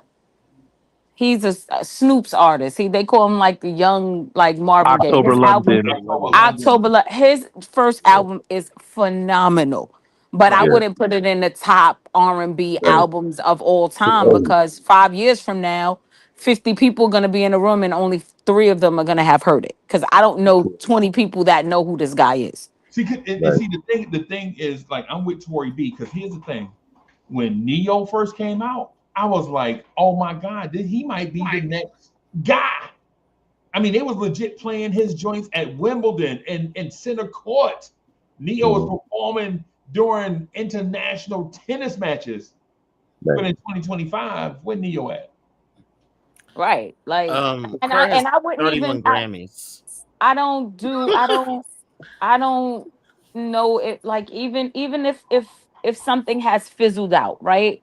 Like an artist has fizzled out. Like we don't really listen to them anymore. They still may have a classic R&B Mhm. album. Right. That's not going to negate the fact that they've had something that we absolutely loved. Right. Right. But again, I never heard any, I couldn't pick her songs out of a lineup. And I'm not saying that to shit on her. I don't mean to curse. I'm not saying that to disparage her in any way. I'm just not as tuned into newer music. I'm just not. And then plus Because I though, don't tend to like it. Like I turn it on and I'm like, oh, this stuff Yeah. is all forgettable. Like it's all good in the moment. It's like, oh, that song is a bop. And then a year from now, I don't even think about it. and then But 10 I'm Right. years, still then reaching 10 years back they void. Next thing to they music void. You my like, mother was listening to when I was 5 years old in the house watching her clean up. Like Yeah. I'm still reaching back to that music. I'm still listening to the OJs and the Four Tops and the Manhattans, but right. I'm not reaching for newer music. Right. I still go back to my 80s and my 90s R&B, but I'm just not really listening to newer music. It's all disposable to me. And I'm not saying that there isn't like a her. Like I'm not saying there isn't someone that isn't really good or deserving of my attention, but so much of it has been a disappointment that I just don't tune in anymore. Right. So it's hard to say that those people deserve to be on a best of R&B list when so much of their music has just been forgettable. Like it's Yeah. only been in the moment. Right. I don't know about that one. I don't You know don't about know that about one. what one? Okay, because I can't name She has 10 30. artists that She came has. out in the last 10 years that I like. And I'm not talking She about has. hers. I'm I not know, talking but she about has hers. 31 Grammys. So Okay. I don't think it's like just passing, No, like I'm a not, passing talent. again, I'm not talking about her in general. I'm just talking about the music that's come out in the last 15 years or so. Like for the most part, most of it is forgettable. Can we Like I can we don't know these artists. They still don't make enough of an impact with, and that's just me. I could be the only one in this room that feel that way. They don't make enough but of an you impact know? with me for me to be like, wow, let me dig into her catalog. Like No. I just And it's not her fault because she probably has great music. I don't doubt that these albums are really good, but I'm still not gonna go and listen to them. I just You want to don't know what the feel like problem it's is, though? I'm gonna tell you what the problem is. A lot of today's music is not centered towards making great albums. They're centered no, it's towards the making one great great song. singles, Yeah. Right. and because of that, and because of Consume the way stuff. we absorb in music right now, right? We'll stream a song. They'll have an album out, and we'll stream like, okay, maybe 3 songs on the album is fire to us. And so I'm gonna just grab these 3 songs. I'm not listening to an whole album. Right. And sometimes you might miss that deep cut album gem. You know what I mean? Yes. Where we'll turn around and be like, you know what? Let me revisit this album. Next thing you know, you got like two other songs that you were like, you know what? This is actually dope. I don't know what I was thinking Right. the first couple times I heard it and was like, nah, this is trash, and See, feel differently now. I'm just a little bit different when it comes to stuff like that. I'm so used to consuming the entire album. Like I was the person that went to the record store. I would spend hours in the Hmm. store combing through old CD because I like a lot of old music, combing through CDs, just looking for older stuff. So when I brought something home, I listened to the whole thing. The whole thing. Right. I listen to it if it's only the one time and I don't nothing catches me, I may not go back to it. But I'm still the person that if I hear something that I like enough, like wow, like October London, I'm like, wow, I really like this song. Right. Let me check out the CD. And when I put it on, it grabbed me from the beginning. So that's something that I played over and over and over again because I enjoyed it the moment that I listened to it. But Right. there Right. are so many artists who I listen to their songs and all I like is the actual music, not nothing that they're saying. Like, Some of oh, them. this is a catchy tune, but I'm not gonna go and invest my time and listen to their Right. album because So I Right. you know know what you that I'm not gonna like it. I already know from the one song that's on the radio, I'm not gonna like this. I'm not gonna waste my time listening to this entire album, and I know I'm not gonna like it because I don't really even like this song. I just like that it has a catchy beat, a nice little hook. It's something I could bop my head to. All right, it's a little catchy. I'm not consuming it, and that's the problem with music now. None of it's really original. They're remixing everything. No one's. It's just not. It's not Right. worthy of my time. I don't know about anybody else, but I'm Hey, just. bro, I Right. just. I got you. I got one for you, Tori B. Check this out. The first time we heard, because there's an album out, right? An album that came out in 1988. The Mhm. single dropped in 1987, right? The name of the album is "In Effect Mode" by Albie Shore. Of And course. and the fact that we didn't even get to in effect, Albie Shore's album changed the world in New York. Kiss I can FM tell would you not how I stop. feel. Yeah. That's it. Right. You know what I'm saying? It changed the whole world in And New this is York. what I mean when I say that the newer artists just aren't the same. Like I can hear, you can say, I'll be sure 19, and immediately the music will pop into my head.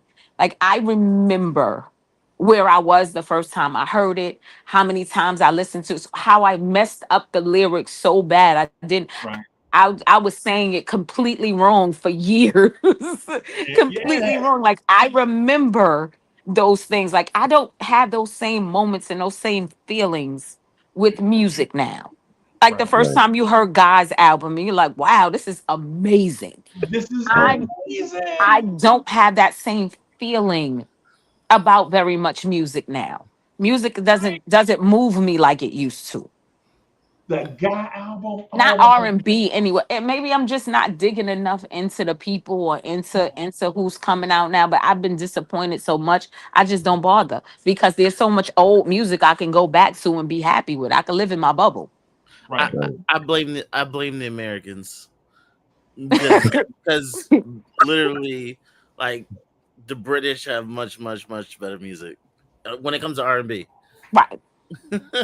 Like it's not even close. You I like the shout out, British. cuz what's good? Some- Yeah. I like it a little. I'm not ready to throw away the Jodeci's or the Keith Sweats or the Boys to Men's or the In Vogues or the SWVs or the Escapes or the TLCs just yet. Now, mind you, we didn't put Escape or TLC or I'll Be Sure on the list just yet. Nope. Right. And for my money, some of these albums, like SWV's first album, I think I was stationed at Fort Hood, Texas, right? And when them ladies from New York started coming coming on the radio in Texas, bro, shut it down, bro. That's all they played. That's all they played. Joe, I don't know if y'all remember the artist Joe. Absolutely. Oh my God, bro. As a matter of fact, I was gonna say too, like the All That I Am album should be on the list, in my personal opinion. For sure. Bro, but you know, Freezy don't like that. Like we brought up the album last time. No, man, no. I'm saying I'm not. The thing is, when we talk about the great of the great, like when we comparing Teddy Pendergrass to Joe, you gotta respect Teddy, bro. Like, that's what I'm saying. Like, well, if you comparing Donnell Jones to Marvin Gaye, I think we gotta like Marvin Gaye is here, and then a bunch of other guys that are really, really good deserve their credit, but they ain't Marvin Gaye, bro. Like legit D'Angelo, who we didn't put on the list yet, is a great musician and singer, but he ain't Stevie. I thought DJ said Brown Sugar. I did, but I did, but I know you were still we were still having the full conversation, so I didn't put too much on it. You know what I'm saying? But I felt like that absolutely should have been on the list early. Bro, it should have been on the list early. What's the name? Got an album called Sons of Soul. Tony. Yep. Bro, come on, man. Man. Yeah, man. And there are to the point that Fritz is making, there are some groups that had, and Tory B too, there are some groups that had great songs that maybe don't have classic albums. Right, like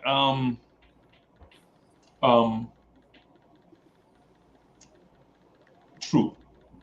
I swear you reading my mind. I was getting ready to blurt that out. Attitude, yeah. Like maybe the album, maybe out of the 10 songs on the album, maybe 6 of them are great, but the fact that 4 of them are like, you don't consider the album great, even though Attitude, I'm Not Suited, Spread My Wings, all these joints is on the album, but it's like the 4 songs, you're like, I don't know. Can't make the list. Yeah, I know. That's what I'm saying. That's what I mean. I got a question for you, everybody on the panel, but you know what I'm saying, just because this came to mind. If you had to pick out of Silk's albums, let's go. I could between Lose Control and Tonight. Oh, that's hard. It's probably gonna be Lose Control though. Yeah, I'm about to say, which one do you add to the list, and which one do you say, okay, I got to kick you into the abyss with the Persians because this is Sparta. See, let me ask. I gotta ask DSJ this question, right? DSJ is an adult, right? So I'm gonna just ask it. DSJ, you ever been in a fight with your girl and she just don't understand why you so mad, and she just holding on to a point, and you like, yo, why don't just let it go, right? And then you go home and listen to a Silk album, and it seemed like dude is singing your whole life. The whole album is about your life. They're talking specifically to you. To me. And then when I talk to Mo, like how I know when Mo is mad, the Mary J. Blige playlist come on. And every song Mary be singing be talking shit about me. Right, and I'm like, and she be like to her Mary joint, right? And I'm like, they don't make albums like this no more, where I can legit listen to Silk, and that man could be singing his heart out to his girl because he trying to make her understand, and she don't understand because he made her mad and she don't want to listen because she hurt. But he trying to explain something to her, but she ain't listening because she mad and hurt. But the dude is singing his heart out, like, please just give me a chance, just listen. But she won't. But then she'll take the joint out and put on Mary joint, right? And Mary will be singing about how hard she worked and how women don't get respect. And now you're gonna break her heart on top of that. Man, listen, man.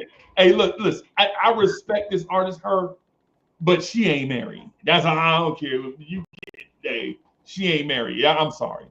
Fritz, I'm sorry, bro. Maybe it's an age thing. I don't understand. I know, but you can't hate on something you never listened to. So I understand. my point is, but this album is like I could, we can argue because I had listened to him. If you ain't listened to it, you can't argue it. Right. That's an actual fact. Right. Like for me, like I'm a Tank fan. I'm a huge Tank fan. Everybody that knows me should know that. And as much as I love like all the albums, I would never consider putting him on a list. Right. What's I the just feel name like of these that. albums again? Her Okay, albums? so her got a the volume 1 and volume 2. They actually That's the name of recently the that's the Yeah. name of it? yeah, volume 1 and volume 2.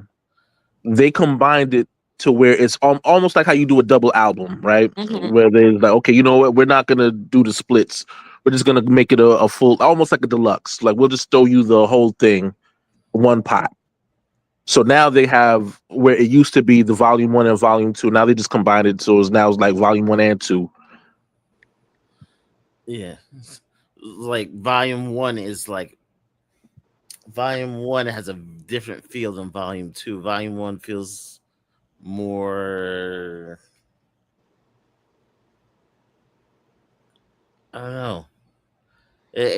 Yeah. Two is more like traditional R&B. 1 is more like, I don't know, modern, I guess. Okay. Yeah. But even like with today's R&B, like there's a few R&B artists that I feel like in today's realm of making music that are absolutely fire. Yeah. Lucky Day is my guy. Oh yeah, Lucky Day, man. Yeah.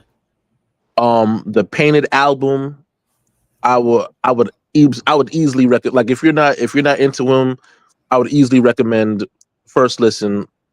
Get the Painted deluxe version. You won't be disappointed. Yeah. I think Lucky Day is just not classic just on content. It's just not, Yeah. you know what I mean? It's just like, oh, he don't speak like That's what songs a are. classic R&B singer. Like, you know what I Right. mean? So, but like absolutely the talent is R&B talent.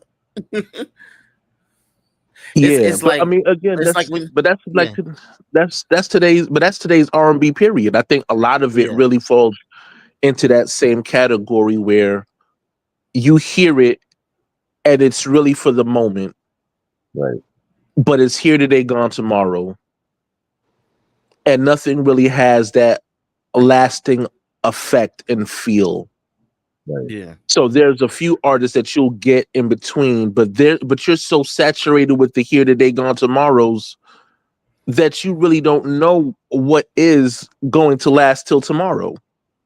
yeah, Shout out to Marvin Gaye because that's one of his songs. But overall, that like I think that's the theme of today's music, and that's why it's so hard to digest it in terms of their totality. Like if you sit there and say someone came out with an album, you immediately say, okay, well, what was their single? Because you're not going to listen to an entire album anymore. This came out in 2017. I'm trying to find it. Oh, man, which trying to one? find our album. The volume 1 and 2, because there's something on here with like 20 something songs on it. Is that what y'all talking about? That might be it. Yeah. That is Okay. probably it. Yeah. I'ma listen to this just so I could come back and give my verdict another day. Right. Nah, but and again, you know the beautiful thing about it is you might like it and become a fan. No, I don't doubt that. I'm not saying this young lady don't have talent. I'm telling you, I couldn't pick her songs out of a lineup. Like I might know some of her songs and be like, "Oh, that's who this is." I just, I'm Absolutely, not yes. invested. I'm just not invested in the newer artists, and maybe that's shame on me. But I'm just not. They just don't give me the same feeling that I got. Even the songs that I do like, because I know I see that I got two of her songs on here saved. So I do like something from her. But I know that I'm just not invested in these artists like I was when with the music Right. when I was young. I'm just not. And it's not their fault, I don't think. Well, it's just It music is their just fault not the though. same. It don't hit the same. It is their fault. I mean, because as the artist, it's like R&B doesn't sound like R&B No. anymore. Well, no, it's not their fault because they also have record labels, and the record labels are gonna push what they think the audience like, and the audience is not me anymore. Right. Right. I'm not who they're aiming at anymore. I'm 49 years old. They're not thinking about me. They don't think that even though I'm the person with the money that's gonna go buy it. The Right. rest of these kids is not consuming music the way, and again, they have options. So these Mhm. record labels now are not going to push albums, they're going to push singles because they know that these kids is going to, they want the new Instagram craze, they want the song that's going to stream all over the internet. They're not looking for the song that's going to be lasting and you're going to enjoy 10 years from now. They just looking for a moment. Right. Right. They're looking for viral moments instead of timeless music. Right, right. They looking for a moment. It's not the same. When we used to go to the record store to consume music, they did a better job with putting albums together. Right. But you know what whose fault that is though? In terms of that part, I blame the labels. I Of blame the course. labels for wanting to galvanize as much money as possible from the artist without Everything is about a fair streaming share. dollar. Because that's how Right. they make their money. It's this music is just that's why music isn't as good as it used to be.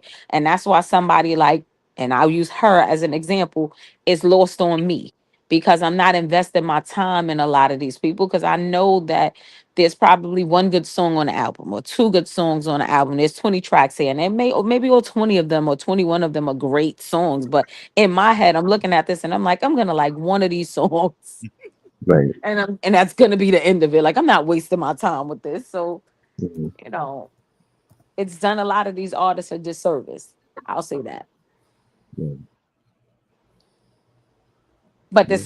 this is why it's hard to put somebody like that on a greatest of all time R&B album list because you got how many five of us in this room and only two of us have actually heard her music. Because it ain't no good. That's I wild. heard. I That's heard Freebie, one I'm of not going to wild. do that because I haven't heard it. So Because I'm it, not going to do that. But cause, I like I'll say this. You know that when you what's the first album you guys put on the list? Because I uh, can't see it on my end. I can't see the I'll screen take it anymore. down. I'm gonna put it back up. Hold on. Let me I, see. I said Midnight Love by Marvin Gaye. Yep, that was it. Yeah. All right. So you know that that's the first album that you put on there, right? You in your head can hear the music when they say the song, when they say the album, right? Right. And what's the next and you can say that for every album that they put on there so far. Everybody that's in this room can be like, oh wow, I like this song, I like that song, like something from that album is gonna pop into your head immediately. If that's right. not what's happening when you name an album for everybody in the room, it don't belong. Right. I agree. That's I how you know agree. something is great. Somebody has to know something from that, even if it's just one song. Yo, I'll Right. give you an example. If y'all remember, the hype around this album named Thriller was so insatiable. You couldn't hide from Thriller. No matter where No. you went, they couldn't hide you from Michael Jackson. Right. But now people got to tell me, nah, her is dope. She won 15,000 awards. And I'm like, well, maybe the awards is trash. You know what I'm saying? Like no disrespect. No disrespect. But the first time you heard the Janet Jackson Control album, right? Yeah. The first time you heard is Janet, Miss Jackson, If You Nasty. The first time you heard that, you're like, hey, if I don't have it, I'm going to go buy that Friday when I get paid. And mind you, for those of us that was working in the 80s and the 90s, our paychecks wasn't that big. So when we went to go buy a CD or a tape, that meant something. Right. Nowadays, you buy something from somebody, don't mean nothing. It's like it ain't even nothing. Songs are like 99 cents. You can just buy a 99 cent song. You don't even miss it. You don't even buy one song at a time. You just got to buy 10 songs at a time just so it feel like something. But back in the day, when your check is $118 a week, and you go buy the album and the CD is $18. Yep. You like, I don't know if I can buy this Drew Hill album and this Shantae Moore album at the same time. I gotta get one and then dub the other one from my cousin or somebody, and I'll let them dub my. You Drew better Hill buy it the album. first week. It's cheaper the first week. Yeah, hey man, and I still wasn't making no money, bro. You know what I'm saying? Like legit, when you talking about, do I buy this Freddie Jackson album, this Luther album, or this New Edition album? You're like, I'll buy Freddie because I know everybody else got New Edition, right? But you know you're gonna get it. When Her came out, everybody trying to tell me she dope, and I'm like, well, how come I never heard it? You know what I'm saying? Like this is, and I know she won a bajillion awards. I know they're gonna say she the greatest of all time at the end of her career. I know they're gonna say Her is better than Mary and Whitney and everybody because of all the awards she won. I know that. That's just how generations do. Every generation. She's the new Alicia. You know how Alicia had her run? Yeah. Like this is her run. Yeah. But I'm just saying, bro. I just can't honestly say that her albums should be up here over Escape. And I'm sorry. I remember when Escape came out, you couldn't hide from Escape, bro. All right, you couldn't hide from TLC. TLC, bro, the Waterfalls era, you couldn't go to the laundromat without hearing TLC, bro. Right. For those of y'all that know what laundromats are, I know nowadays everyone. Quick question. Do you prefer Crazy Sexy Cool or Ooh on the TLC tip? The second one. Crazy Sexy Cool Okay. for me. Yeah, the second one. The one with Creep and all that on it. Yeah. That's the one I prefer. Red okay. light special. Oh, you would think the same. Haha. You know, I do this now. I do this. I noticed that. I need to get the rim tap, but every time. Any other albums y'all think should be on the list? Anything? The Bard. What year is that? In a special way. Well, I'm a pick in the. I mean, all this love could be on here. I think in a special way was great too. That was Did you say 83. the barge? Yeah, that's Yeah. 83. Oh, okay. Okay. Yeah, that's 83. I think you. Yeah, that's the one with Love Me and all the other. Is that the name of the album now? In a special way. Yeah. Yeah. I heard that the other day. We was going to the movies, bro. I ain't heard that song in like 30 years. So. I'm not gonna lie. I'm debating on whether I want to put Johnny Gill's debut album on there. Yeah, for sure. I love the album, but I don't know if it's greatest of all time or just a very, very, very good album. Hey, we gotta have a conversation, bro. Let me move. I love that. That's what I'm saying. For me, it's a hard debate because I really want to add it to the list. Right. What's stop? But I don't know if I'm putting that over Tender Lover. I already from Babyface. I already added Tender Lover, bro. Yeah, and that's what I'm saying. Like like for me, it has to be when I pit it against another great album. It's gotta be like one of those. This is the fight. This is a real fight. I don't know if it knocks off Tender Lover like that. I don't know if it knocks off Diary of a Mad Band, Forever My Lady. I already added Truly High Harmony 2. Like I don't know if it knocks it off or it just, you know what I'm saying? Like I think it's like a very, very good album, and it's one of my favorites. So it's hard. Like I said, you know, even when I was talking about Tank is one of my favorite artists, but I don't add him to these greatest of all time lists. Is that the Johnny Gill album? It's just named Johnny Gill, right? That's what you're talking Yeah, about? yeah, Yeah. yeah. His first album was like phenomenal Well, to me. let me clarify. So that's not his first album. No, didn't he have one with what's that child name? He did Yeah, an that's album with With Stacey Lattisaw. yeah, right. that's his third album. Yeah. You talking about the first Motown album? Right. Yeah, because he had the oh my god, the Perfect Combination was with Stacey Lattisaw, Stacey right? Lattisaw, yeah, Yeah. and he had his own I forgot the name of his album, but he was on the album cover with suspenders on. Yeah. Right. I forget the name of that. I forget the But name of that was his younger one. No, but I'm specifically talking about the Motown. Motown release, the Johnny Gill Yeah, self-titled joint. yeah. No, I'm with you. And DSA, I ain't gonna lie to you. I think I might be ready to debate you and Triborough Oh, about who the greatest male R&B singer is. And I think it's Johnny Gill. And I say that knowing how much y'all know how much I love Stevie Wonder. mhm. Right? Y'all know how much I love Stevie Wonder.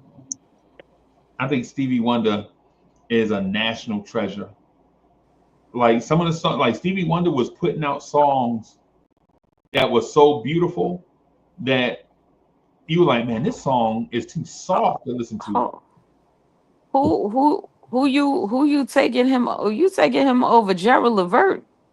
Yes. Mm. Wow. that's hard. I know, and I don't mean, and That's hard. and this is my personal thing is, I love Luther's and Right, Freddie even Mac. over Luther. I know, but Johnny Gill, his album, even his album cuts like Lady du Jour, you're like, Lee, this dude, he is serious. I mean, No, but you can't stack that up against no Luther. Not. That's just Luther Vandross catalog. Eat Johnny Gill alive, I, like literally alive. Like never too much. Eat Johnny Gill catalog alive, and I love them both. I, Like know. we can't. I don't know. Oh, I don't know. I know it sound crazy. It sound crazy, right? But then when I go back and I listen to like I love Luther. I love like everything. I love Bad Boy Having a Party. Mm-hmm. I love Never Too Much. I love Tribor, what's the song that Heavy D sample? I remember that one. I forgot the name. I thought you were gonna say Power of Love, Love Power, but no. You talking about from Got Me Waiting? That's on.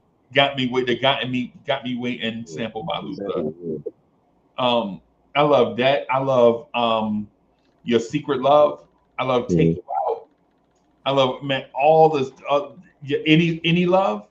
When Luther is singing Any Love, bro, y'all hear how that man's heart is broken when he's singing Any Love, bro? Like Luther is singing about how everybody else can find love and he can't find none, but he'll just take any. Right. You know what Here I'm and saying? Now. Yeah, man. Like, bro, like, I'm not knocking Luther. I don't feel like you are. I'm just, it's You just want to know what the we problem all with have a Luther is? personal preference, but I don't know. I don't. I There's like know what the problem several. is with Luther. What's the problem with Luther?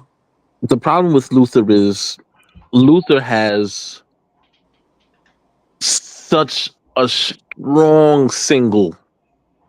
Like his singles are so strong. Like you fall in love with the singles. Right. get the album and be immediately disappointed that you got like 3 other songs on there and the rest of it is like, it's okay, it's nice, it sets the mood, but I the do songs believe that they that. push, the songs That that they push on the radio, the songs that get that love, you want more of that on the album, and you only get like 2 or 3 more of those. And then it's like I could have just bought the singles and been cool.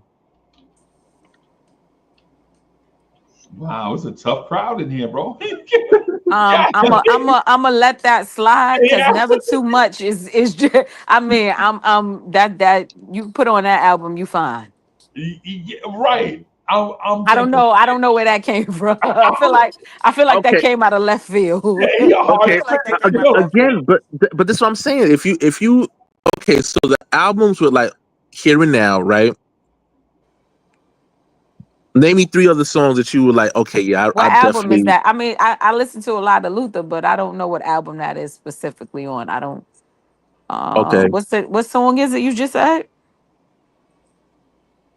Which song Yeah, you now just said? What's the name of the song you just said? That's the Power of Love album. Okay. You talking about the 1990 album? yeah. Yeah. Yeah, Um, I can understand where you're coming from. I don't agree, but because the thing is, there are songs that we forget about, like "Stop to Love." "Stop to Love" is a classic Luther song, right? Give me the reason. Give me the reason to stop. you're Yes, right. songs like that we It's forget. like a mighty long time. You know, Yeah, yeah. yes, And then you want at Give it least forget. and then you want like at least 5 of them joints on an Right, album, and you might get like 3. right, but that could be said about quite a few artists, right? We're talking about best R&B albums of all time. You can't say that about Never Too Much. never You too much. you just you can't say that about that album. Now, can you say that about some of his music going forward? Yes, but you also have to go ahead. No, that's exactly my point. Like his Never Too Much album was fire. Right, but And you then can I say look that at about Johnny Gill too. Like all his exactly, like all his albums ain't fire. exactly. He got fire tracks. He don't have fire albums, so to speak. Like Right. Right. And now you see where I was saying with the debate on whether I want to put his self-titled right, album on that list because I right. think he has great songs, but I don't know if it's the greatest of all time. Right. And I that is understand. why now you get Nah, yeah. Yes, I don't know though, bro. Because don't you know that is like the production on it is just fire, bro. Come on. you It so is. It do you is. really, really don't you know? Don't Don't you you know? Don't you know? know that Right. That's what I'm I saying. love Oh, you so? you know what I'm saying? I kind of look. I want to be with DSJ on this line. I ain't gonna front. I do, but bro, the I give Luther a pass, right? Because Luther's like the singles that you were talking about. Like if they Yeah. were like ordinary singles and then the album was like that, I'd have been like, you know what, I'm with you.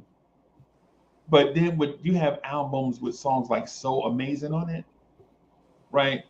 Like when you hear "So Amazing," bro, like legit, bro. I ain't gonna lie. When I hear songs like "So Amazing," I think they Right. might be a top 100 song of all time. Like for the culture, I'm talking about culture song, Mm. not every song, but I'm just talking about like what we would listen to.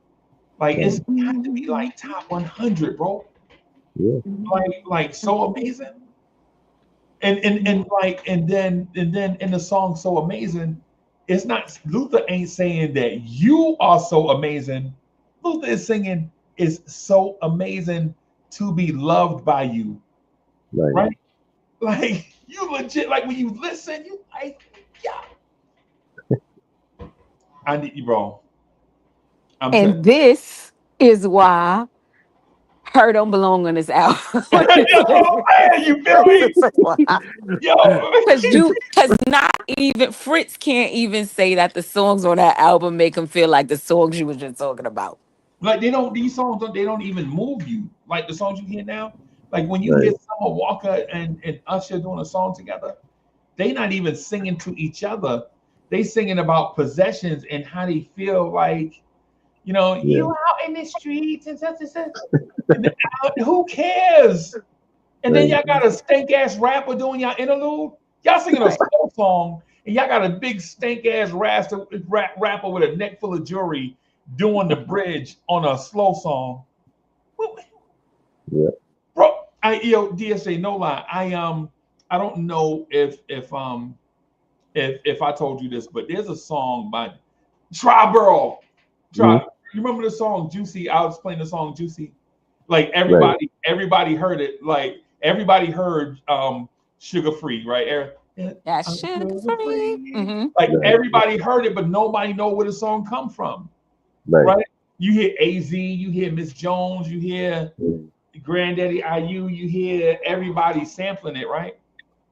But nobody went back and just listened to the real song about this lady singing about how her man just got sentenced and he about to go away. He about to sit down for a minute and she gonna be without her people until he get back. So she's singing like she's sugar free.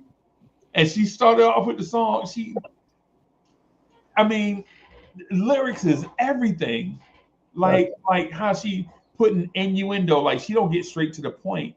She writes the song and explaining like how her heart is gonna hurt, but it won't be broken because he gonna be gone, but he not gone forever. And they love gonna endure. And when he get back, it's gonna be like it always was. She already telling the stories. Yeah, you feel me? You feel me? But then you want me to listen to 21 Savage and Summer Walker song? Oh man. Yeah. But he gonna buy her that salon. Yeah. But He gonna buy her that salon. Yeah, that was crazy. Oh my god. Yo, oh my god, bro.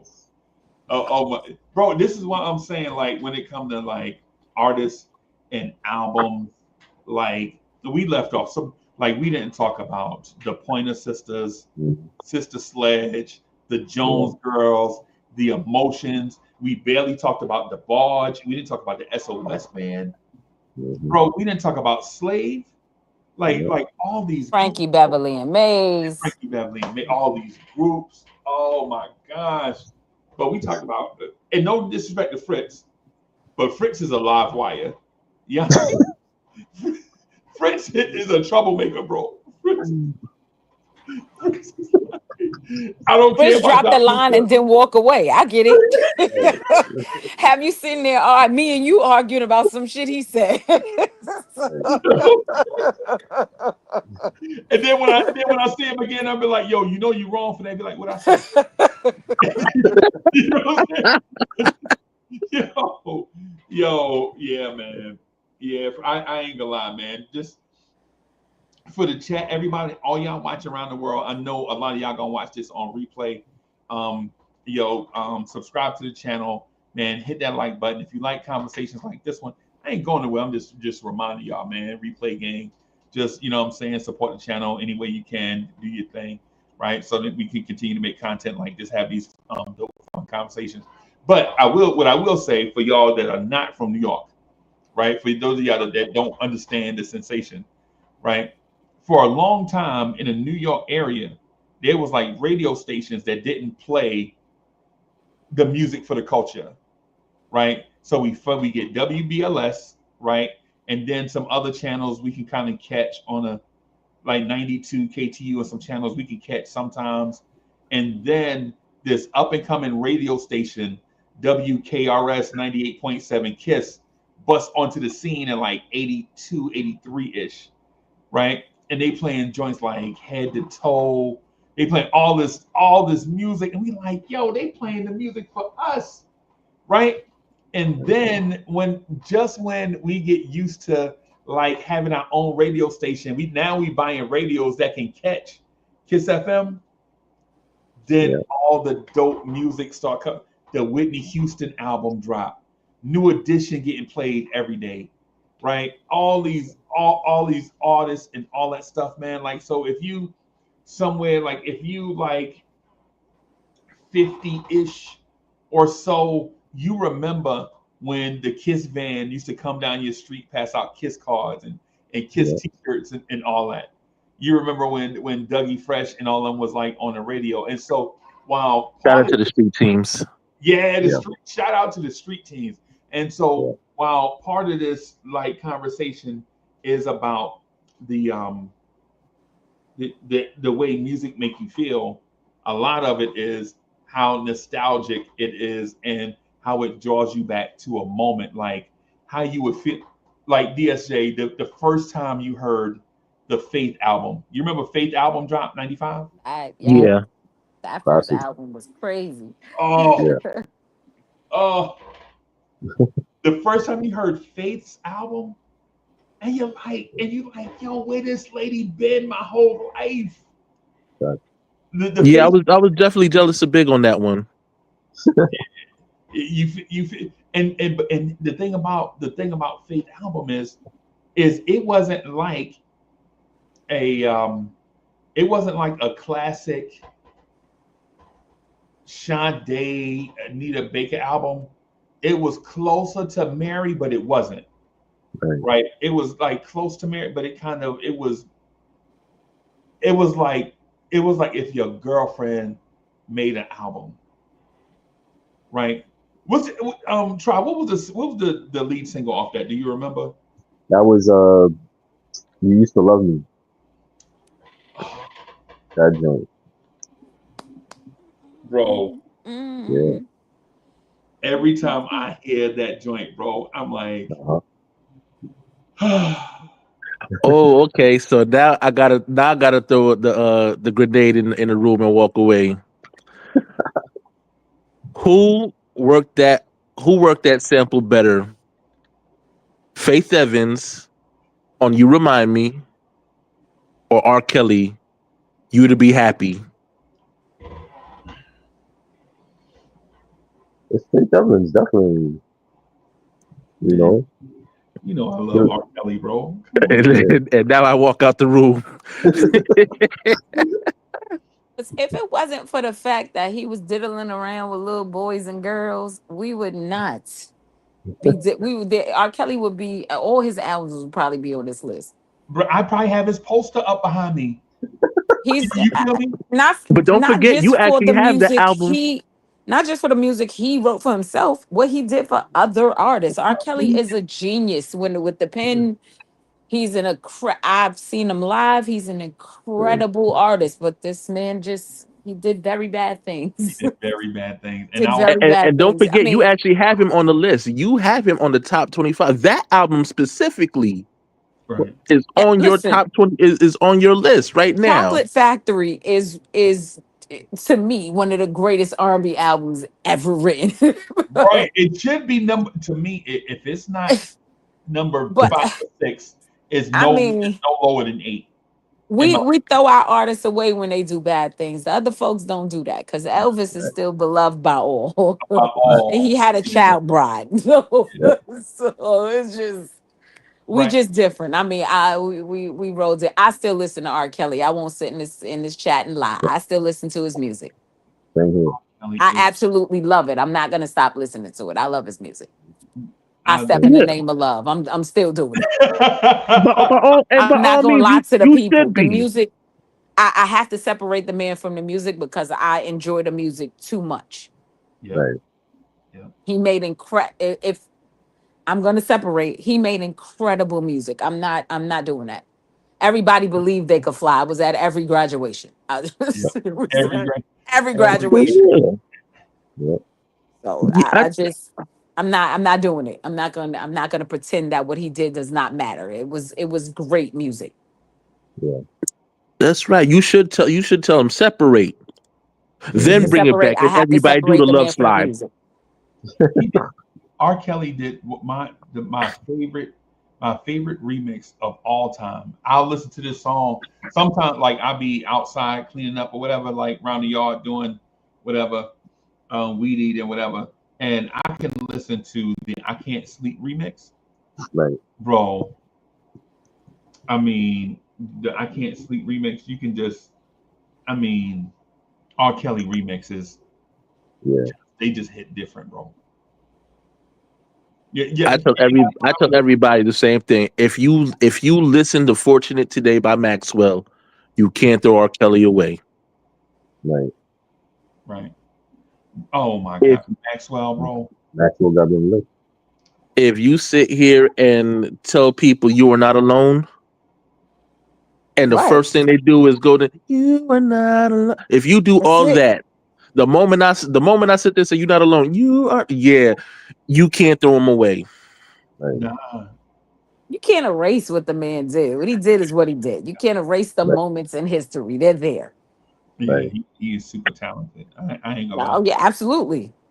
Uncle Freezy is such a fan of the Isley Brothers post 2000, post 2000, Body Kiss, Contagious. Yeah, if you love all of that stuff, you can't Yeah. throw them away. You have reached the voicemail of Uncle Freezy. Please leave a message. Listen. I get it, Uncle. I know you want to take that hard stance on the Isleys and everything. You still want them to be yacht rock, but you were a fan. Nah, You were, you know what I would like to do though? What I would like to do is celebrate the artists from like New York City. I don't know if people recognize this or not, bro, but New York City has some artists. Melissa Morgan, bro, Uh-huh. come on, man. Freddie yeah. Jackson, Luther, New York Mhm. City, bro. Keith Sweat, Albie Shaw, Yeah. bro. And Keith Sweat wrote quite a bit of music. Yeah, that's what I'm saying. Like Wrote quite a legit, bit of stuff. the artists from New York He City, wrote man. for Full himself. Force, He wrote for Cut Close. Mhm. He Silk, wrote He yeah, he discovered wrote for Phelps. Silk. Yeah. Yeah. Yeah. Drew Hill. Yep. Yeah. Yeah, man. Yeah, he did. What's my So did what you call it? Oh God. Teddy Teddy Teddy Riley. Riley. Yeah, Teddy Riley. That's what I'm saying. Like, if you just think about the city, there's so much great music out of the city, Yeah. man. I mean, it was a time when Remember we, Changing Faces? Yep. yeah, Well, yeah, Oh yeah. yeah. Um, y- let me ask y'all this. How do y'all feel when y'all hear somebody say the term one hit wonder? What do y'all think about when y'all hear Montel Jordan. that? Oh Wow. wow. That's crazy. Immediately. Wow. Yeah. Wow. I don't know. I don't Wow. know if these artists like people tell me that, but nah, that was a one hit wonder, and I'm like, I don't know if artists can be like one hit wonders, like because usually they have like more than one song. It's rare, like somebody be a one hit wonder, like what's my guy, Jimmy Cozier, like Mm. Forgot like about him. Yeah. yeah, him, Sunshine Anderson, heard it all before. Mhm. Yep. Um, Adina Howard. yeah, Dina Howard. Yeah, she got a good Johnny Kemp. Yeah. Johnny Kemp. Johnny Kemp. Yeah. But I like Johnny Kemp album though, man. That's what I'm saying. I don't know if he like. I think we gotta. Maybe I don't understand what the word hit is because I like about 7 or 8 Johnny Kemp songs, right? Like when you go listen to like his album, when you put the album on, like this is a nice album. Like it ain't gonna blow you away, but you're like this is a nice little album right here, Right. right? But then you got your Kenny Burks, Keep Rising to the Top, Hmm. uh, like a bunch of people that have joints, man. Lilo Thomas, Yeah. um, you know, a bunch of people that have like maybe a signature song and some other stuff, but maybe they other songs are not, you know, Right. as well recognized. Like y'all remember that group Jade? Don't Walk Away. Yep. Yep. Like Yep. somebody was telling me that they were a one-hit wonder, and I was like, man, I thought I heard like 5 or 6 Got, They songs. had got a couple. they had two songs after that. Yeah. Because they had that song. They redid the Jones Girl song. Don't Ask My Neighbor, Right. Right. bro. Don't ask my neighbor, bro. When you like maybe and like maybe I'm getting a little bit into the bushes, into the weeds when I mention songs like this, but when you hear a song like these girls is singing to their man, like don't ask around, come straight to me and ask about me. Just come to, you know what I'm saying? And Right. you like, yo, this is crazy. Like somebody legit wrote that. Like, you know what I'm You saying? know, groups like Jade and they got lost in the sauce because they came out like when the Vogue was on fire. It was Yeah, hard to get around, and they had that same look too. Like it was. That's what they got caught up in. They got caught up in that in Vogue sweep. It was hard to get around them. Yeah. you know, they You came had out to the be same time. uber talented to get around in Vogue. Yeah, Yep. they came out the same time as SWV and Escape. Mhm. Like all these artists Right. come out Like at the you same time. just yeah, them girl, it was hard to get a foothold in a game at that time. It was you had to be really talented and have really good music. They got caught up. Yeah, they Yeah. got caught. Same thing like Brownstone. Yeah, Yep. but Brownstone had they had some decent songs though. Like they had what 2 albums they put out. Yeah. One of their members passed away recently. I think she had cancer. Yeah. Yeah, that's the second one that actually passed away. I Okay. think. Wait, Yeah. 2 of them passed away? Yeah, Yeah, Oh Maxine no, I passed didn't away know that. through a Maxine passed away, I think, to a vehicular homicide. Oh, get out. I didn't oh, that's horrible. yeah, yeah, yeah. Oh, you right. I just looked at the pictures. 2 girls I never seen in my life. You I've never seen these girls before. Like where they came Jesus. from. Right. They might have No. photoshopped themselves in that picture. Like, And Brownstone should have been so much bigger. They was on Michael Jackson label. There's no way he couldn't have put pen to paper for these ladies. yeah, they Right. should have been. They should have been bigger. Allure should have been bigger. I don't know what Right. Allure. Like a They lot just, of them. yeah, It was just, Yeah. they just got caught. You had to and Vogue took the world by storm, baby. yeah, Mhm. They blew up overnight. yeah. They just, Yeah. yeah, they took. I mean, they took over. And they set the standard. Like, yeah, they were pretty girls, but you had to be able to sing. And all 4 of them ladies, all 3 of them ladies can sing. Well, it's 4 of them. Because the Right. girl done left. What's her name? Dawn. Dawn. Robbie Yeah. Dawn. Dawn. She left and came and then they still not together. Like, girl, you know how much money you could be making? Right. Dawn make me so mad, bro. Every time I see Dawn, she be like, "And the industry did me so dirty, and everybody Yeah. robbed me." I'm like, Dawn, this is like 35 years. I mean, what you been doing for 35? You still mad from in 1991? Right. Yep. Man, And come it on, was her Dawn. decision to leave. She went. What was the Right. name of the group she did with Raphael Sadiq Lucy and Pearl. Lucy Pearl. Lucy Pearl? Yeah. Right. She went and ran with them Yeah. to be in Lucy Pearl. They had 2 songs, which was shocking to me because she could sing. Raphael Sadiq is nice with the pen. It should have been Right. bigger, They but should it have, was hard. but she complained that they was taking money from her. Like, Oh she my God. Everybody can't be taking money from them. that's Don, come on, Don. Right. At a point, sis, it's you. It's Right. you. I know what the problem is.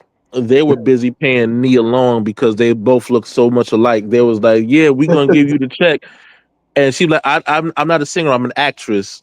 I Right. see you playing today. You playing today, Dawn. Okay, I see what you doing. And Dawn walk in right after, and they were like, "So what you do with your money? What money? I just gave you the check."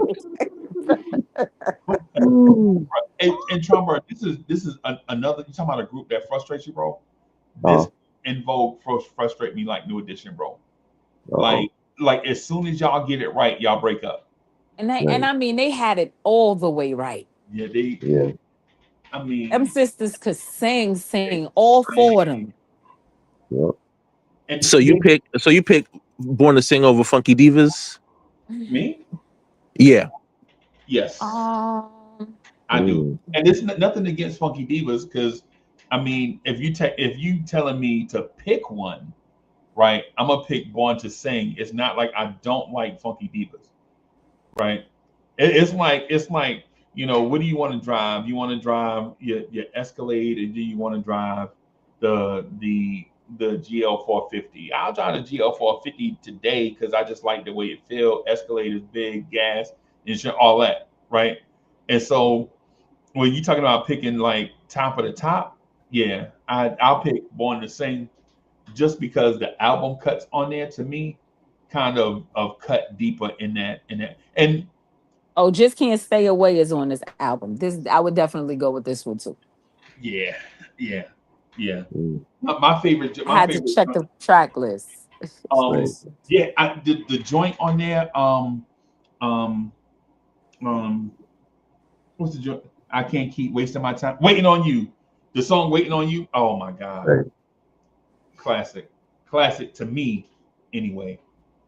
Man, I mean, Yeah. come on, you just can't get no better than. I mean, yeah, yeah. Nothing, and no disrespect to Funky D, because when Funky Divas come out, they more Mhm. popular when Funky Divas come out than they were Yeah. when Born to Sing came out. I mean, they was Right. doing with Salt and Pepper and everybody. It was everywhere. Yeah. So, Oh, this is hard to pick. See, I like yeah, both of these. that's Yeah, why like Give It Up, yeah, Turn It sometimes I Loose, look Yesterday, Hooked on Your Love. I like this album too. Yeah.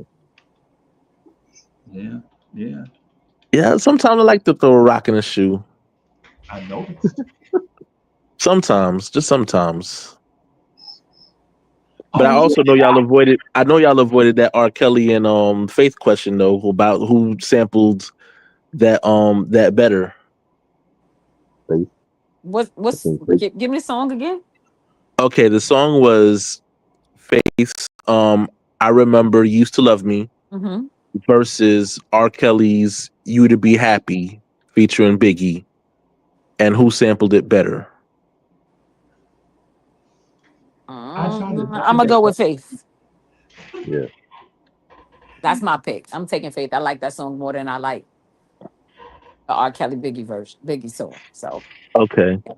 that's my Yeah. personal pick. I tried to dodge that question, and he brought it back. Yeah, I know. That wasn't I hard thought, for me. That's just that wasn't hard for me. Yeah, yeah, because I mean, I remember all the ways you used to love me. Like that was fire. Then R. Yeah. Kelly, every day and night I pray. Wait a minute. Yeah, like that bass line was kicking too. And it just and all he did was he stripped it just to the bass line. yeah, Right. yeah, That's just me though. That's just me. yeah, Hmm. yeah. I mean, when you talk about picking the top of the top, oh man, golly, there's And it made me nobody. want to kick R. Kelly in the shit. I'm not gonna lie. I was like, man, I was cool with this. And here you come taking a sample and making it even better. Like, I just want to throw something at you right now. Let me Not let a me. tomato though. No, not no tomatoes. No, nah, nah. But let me ask y'all this: since we in that era, the '90s, what's your favorite albums from the '90s? Y'all got like favorite albums, like one you might listen to every now and then. We put some on That's the all I list. I listen like. to. That's almost all the music I listen to. Right, Yeah. right, right. My life. Immediately, I wanna upset Uncle Freezy and say from the Mint Factory. Oh my gosh. Mint Condition. Yup. Oh my gosh. I went to a concert. Oh, it had to be. I remember the name of the show. They did like a AIDS benefit concert back in the day in Madison Square Garden called Urban Aid for Life Beat. and everybody was there. If you name it, they were big in the '90s, early 2000s. They were at this show because it might have been in the '90s that it happened. So, and Mary J. Blige, Biggie and them were there, Wu-Tang Clan, and tons of people. It was just so many artists were there. They closed the show with Mint Condition. As soon as they started the set, somebody threw a cup of beer on the stage. I'll never forget that. What? I was like, Never forget. I was like, oh my God. oh, I guess oh, they don't want to hit them. It was right. immediately. Oh, That was Uncle Freezy that did that. Uncle Freezy had that beer, and he's like, you know what? You don't know me, bro. You know I pay pennies, bro. I ain't wasting no money, bro. what was that concert? Urban He Age. said for $2, I gotta hear Mint Condition last. Oh no! Man, yo, I my thing with new with Mint Condition is also I put them in a when I think about them, I think about groups like the Roots that have like these great songs and then the albums be good, but sometimes you be wondering like, man, what y'all doing? Like I don't understand the concept sometimes. Like the Mint Condition albums, like the song, like they have this song called "Free," right? And I'm like, how was this y'all lead single? Yeah, I remember. Chama, you remember that song "Free"? No. It's on the same song. It's on the same album as Oh. "Breaking My Heart," "Pretty Brown Eyes," right? Like the Right. breakout hit is on the same album as this song called "Free." Because when I saw him, I was like, yeah, this Damien Dame. Is that the group that was out? Remember Damien Dame? Yeah, I remember. And Low Key and what's it? Like they came out in the era where dudes was wearing them club shirts. Remember the club shirts dudes was wearing in the videos and all that? Yeah. And I was like, I don't know if I'm like this. And my roommate, my homeboy, he's like, and we in the military, right? So he playing this song "Free." Are you free, girl? Free to be with me. I'm like, golly, that shit is trash.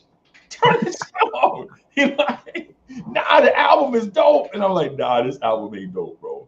Yeah. This album is not dope. And then we hear the song "Pretty Brown Eyes," "Breaking My Heart," whatever the name of it is. And I'm like, yo, why didn't they release this first? Mm-hmm. But they always make like decisions like the last album, they last major label album. Yeah. They had the not What Kind of Man Would I Be? The other God, I can't remember the name of the song. But I listened to the album, I'm like, the album is aight, but the singles, I don't know. Like if I wasn't a Mint Condition fan, I probably wouldn't have bought the album. And then I would have missed out on it. You know what I'm saying? Yeah. So yeah. I still though,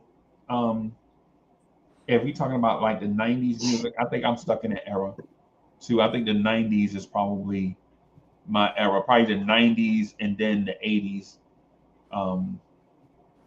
But I think there's albums that came out in the 90s, like the intro album. I went back, you remember that group Solo? Yep. I bought intro and solo album about a month ago, and I listened to it, and I'm like, yo, these albums still hold up to this day, bro. Yeah. Yeah, man. Yeah. So, well, it sound like we a little bit out of energy, man. I guess I'll wrap up right here. I held y'all captive for like 3 hours. Y'all could go ahead and remove the rocks now. Yeah, thank you, man. Are you gonna save them for next time? Oh yeah, I got a couple more pebbles, but you know. Well, how many albums you got through on that list? 4? Oh man, yeah. I got about 6. Did we delete her off the album off the list, or we left it there? She's still over it. Yeah, we should delete, but out of respect for Fritz, I'm gonna just that's his opinion. But I think the next time we do lists, I think what we should do is put the name of the person that put them on the list next to the song. Right. Okay. Yeah, that Yeah. way when others see the list, they'll be Yeah. like, They can go after him. Charles Fam, didn't add fam. this song. You know what I'm saying? Right. So I want to, thank y'all everybody for coming through, hanging out, man, hanging out with me. Is I go through this thing, man. Y'all know I love talking about the culture. I love talking about the culture. One of my coworkers wanted me to ask y'all, like, why y'all ever watch this thing called soap operas? No. So you said soap operas, Yeah, like the Yeah. stories? the stories. Yeah, Yeah. she was like, "Yo, why y'all don't talk about the old the stories?" And I was like, Cause I don't remember all that stuff from back then. she was talking to me about this about the Young and the Restless, and I'm like, man, I don't know. That I still know come what. on too. Yeah, yeah, Young and the yeah. Like, Restless still come on, and they got a new one on the Gates that's come on now. It's a all black cast. I don't know if oh, it's on it's on. I want to say it might be Channel 2. okay. Well, Oh, CBS. I'll say that because I know it's on. I know it's on the what's they app, Paramount or yeah, yeah. Peacock or whatever. It's on Paramount Plus, so I don't know if it's only specifically on that or if it's coming on television too. But they have called The Gates. I don't watch it, but I know it's an all black cast, pretty much. She asked me about it, and I was like, man, I ain't watch no fucking no damn. And she was like, I bet you did. I'm like, man, I did when I told your ass I don't watch no fucking stuff. This and she's like, I mean, listen, if you ever was a kid homesick from school, you was watching the soap operas because your mom, somebody in that house had them on. somebody always recording it on the That's right. VCR. I used But to watch them with my grandmother or my children. you know what Ryan's she Hope, asked me about? Ryan's Loving, book. General Yep, Hospital. all of it. All of it. We She watched asked me about, yeah, huh? we watched them. The Young and the Restless we didn't watch, but it's still on. That's probably the only one that's still on from back then. Probably so. Probably so. None of the rest of them are on anymore. That's the only one that's still on. But they was Mm, on forever though. You don't expect them to yeah. be on Yes, they forever. were. Them shows was on for They've like been 30 on or for 40 years. 74 years. Yeah, Going yeah, strong. They just and Crazy. people still tuned in. yeah. She asked me about Dynasty. How she trapped me. I used to watch Dynasty. That's how she trapped me because she was like, "You telling me you ain't watched Dallas?" I was like, I might have seen some Dallas. I might have. And she was like, "I know you watch Dynasty." And see, Dynasty is like that's my heartstring because I love Blake Carrington. I ain't gonna lie. Mm. I ain't gonna, I ain't gonna lie. I love me some Blake. You know what I'm saying?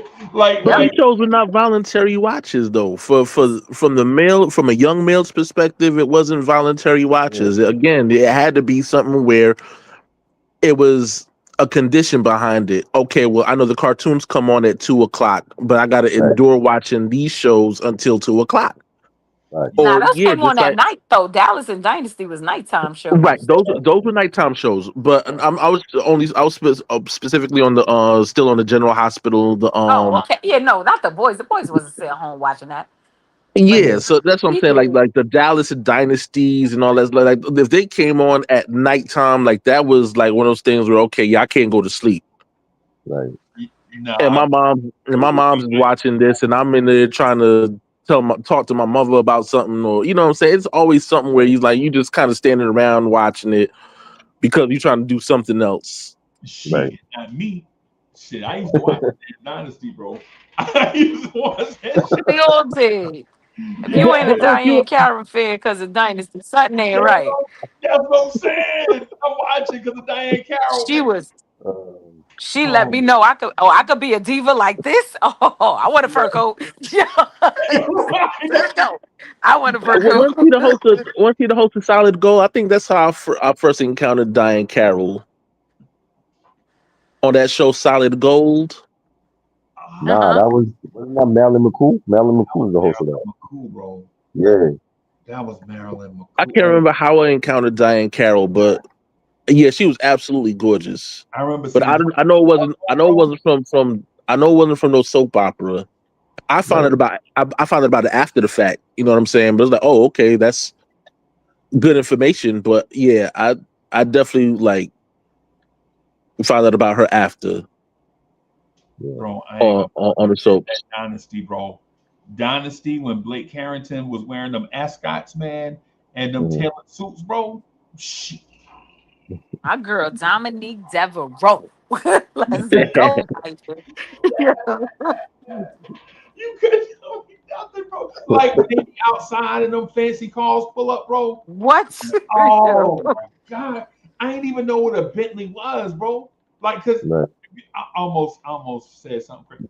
I almost told you I'm a nigga, and all I knew was Cadillacs, right? But like where we grew up at, like yo, like fancy cars wasn't nothing to for where we grew up at in the hood. If you had a Cadillac, you was rich, right? Right. Like we aspired to get Cadillacs, bro, or Lincoln or something. But then when they on Dynasty, the car pull up, it's a Bentley, and the doors open the wrong way. It blow your mind, bro. Yep. I was like, bro, come on, man. I got to get out of Jersey City, bro. I got to be with Carrington, bro. Legit, like legit watching that, like even like getting out of high school, like when I'm getting out of high school, joining the military, all this stuff, and I'm like, bro, it got to be a different world out here outside of Jersey City, man. The hill, when you look at the hill, bro, we ain't have no heat, so we had to leave the oven door open all night just to keep our little apartment, you know what I'm saying, kind of warm or whatever. Yo, police, yo, it's crazy. Y'all, if y'all know what it is, like sirens all night, whatever. People walking by your window with the radio playing any time of night, bro. And I'm watching Dynasty. I'm like, yo, you know what? I got to get out of here, bro. I got to do something, bro. And then I messed around and saw Billy D. Williams, bro. Couldn't tell me nothing after that, bro. I was like, man, I'm gonna be Billy D, bro. I'm gonna get out of here and be something. Right. Listen, you was in the I'ma be something. I thought a regular job could get me all the stuff I saw in the lifestyles of the rich and famous. I'm like, wow, I'm gonna get a job and I'm gonna have a helicopter. Like, yeah, like, no, nobody told me that a regular 9 to 5 could not get any of those things. Like any of them. You know, I was gonna have a yacht and a helicopter, and I was gonna ride in limousines and eat caviar with my regular 9 to 5 job. It's just nobody told me. Nobody told me. Nobody told me that working in the mailroom ain't gonna pay you enough. I didn't know. I thought if I was a grown up and I had a job, I could have those things. A job would take care of everything. That's what I said. They lied to me. they let me live in that bubble. I'm mad at them still. Nobody told me. Like nobody told me like this life wasn't gonna be like because I don't know if I told DSJ this or not. I don't know if because I think we all talk a lot. So I'm the first car I bought when I started like when I had a decent job. The first car I bought, you couldn't tell me. It wasn't even nothing. It was like a y'all remember Cressidas? Remember the Cressida? It was like Toyota Cressidas. Yeah. I got like a Cressida, bro, and it was like 4 years old, right? But I didn't know nothing about what this thing called the new car smell. Y'all know when that happened to you for the first time? You buy a car, you get it like, oh, yep, car smell, no, like I didn't even know it was a lemon, bro. Oh no, it was clean, bro, and it smelled new. Bro, oh my God, bro, you couldn't tell me nothing, bro. But you know, it is what it is, man. I guess I shouldn't have watched Dynasty. I should have just took my ass to sleep, and then I wouldn't have been living. I wouldn't be living like a fairy tale in my mind, right? But I guess we live and learn. So Yeah, y'all. But hey, thank y'all for coming through, man. I appreciate y'all hanging out with me. No doubt. Absolutely, for sure. Yeah, man. Yeah, man. So And I'm a and thank you, Latoria, for jumping on the panel. You know, normally we Absolutely. have regulars and everything, but it is always dope and refreshing to get new faces, new energy. So thank you for coming through and rocking with us too. Right. I got me up way past my bedtime because I got to be to work at 11 a.m. So, yo, hey, yo, would you please tell these people get off Mitch's back, yo? oh, nah, you know Oh what? I my really be wanting to God. fight the people. I be wanting to fight the people. I promise you, I'll be wanting to call in, but I can't because I be at work. So I'm like, oh, I'm gonna be off one day, and I'm gonna get on here, And it and I'm gonna get always 'em. start the same way. Like every I day I have just, a you know what it is, and I know this is just, I don't want to get long winded, but it get irritating at a point because the season is getting ready to start, right? And all I see from everybody, and it's on, so it's every channel. It's not just you. It's anyone that I tune into. When you start to get into those comments, everybody is so negative. It's either it's nobody is excited. It just feels like everybody is like, let's trade this one. Let's trade that one. Let's move this piece. Let's move that piece. Like chemistry is just not important. yeah, Like Yeah. these guys legitimately like each other and legitimately want to play together and on and win together. If you listen to them, they one band, one sound. right. Those guys are all saying the exact same things. They spent most of their summer together hanging out. They all getting in shape. They all got the same exact. So when you talk to them, they all saying the same thing. Yep. No, we want to win. We want to win the champion. Not win games. We want to win the championship. They all are on the exact same page. You really want to break that up? They act like we don't have talent. We legit got four starters that could get you Yeah. 30 a night, and Yep. that's legit. Yep. Right. Everybody But crying and oh, we don't have nobody that play no defense. Like they said the same thing about that team last year. And when it came down to it, it's not like we was out there getting smoked. We played great defense against a lot of these teams. Maybe not for the whole game, Right. but they did it in stretches. They did it when it counted. Yep. right. And Yep. this season, now that we actually are a little deep, I won't say that last season we didn't have a bench because I don't, we don't know what could have been because he didn't play these guys. Right. And we were injured. Like the guys Yeah, on the bench yes. was actually I full starters. You talk it. You preaching to the choir because you know we wasn't whole till the playoffs started. Right. You preaching to the choir, so I get it. But now that we're a little deeper with more experienced guys, like you bring in Yabusele, you brought in Clarkson, so we're a lot we deeper with veterans. We don't have to so much rely on the new with the young guys. And while I want to see them play, we don't have to rely on them. So we're deeper now. Our problem last season was we didn't have depth. And we really didn't have enough time to get to know each other in the playoffs because we wasn't whole to the last couple of games of the season. Yep. So now you got your team whole, right? You got a group of guys who played together, who went through the fire together, and they pissed about that Indiana series. And side note, I think it was Jalen that threw Tibbs under the bus now. I really What? think it was Jalen Brunson that threw Tibbs under the bus. No, don't do that. I listened to him and he was like, I want to win, I want to win, I want to win. And when you look back at that series, you see a lot of that was coaching decisions. Yeah, a lot of that was coaching decisions. Yeah. And I don't care how much you like a guy, there becomes a time when you say to yourself, maybe he's not the one. And I really feel like Jalen was like, yeah, it's time to get him out of here. Yo, Oh that's my just God. me and my conspiracy theory in my head. It probably ain't true, but that's just how I feel. But anyway, I felt like it could have been OG and Bridges. You know what I'm saying? mhm, Mm. Like you got, mhm. but Legit, I think it was OG and Bridget, but in my head, this is what I'm concocting. I think it was Jalen. but Because if you think about it, right, even though I get pissed with the people too when they talked about the coaching decision about them firing Tibbs. We all know Tibbs deserved to get fired. I don't. We can all pretend. I don't care how much of the hive you are. You know he screwed up. We all know that he screwed up. You can't look at the season and say that he didn't. Whether we would have won or not, if he was making different decisions, it is out the window now. We can't tell. He didn't make different decisions. He made bad ones. So we'll leave that. We'll leave that where it is. Right. The players are who management chose.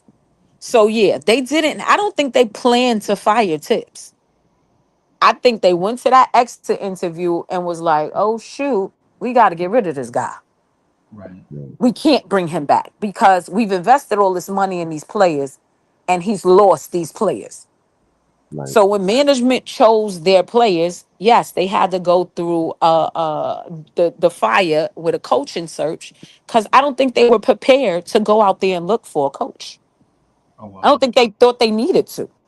I think they thought they could sit down with Tibbs like, yo, listen, you getting one more season with these guys. This is what we want, and if you can't produce it, you're gone. I don't think they were going to get rid of him.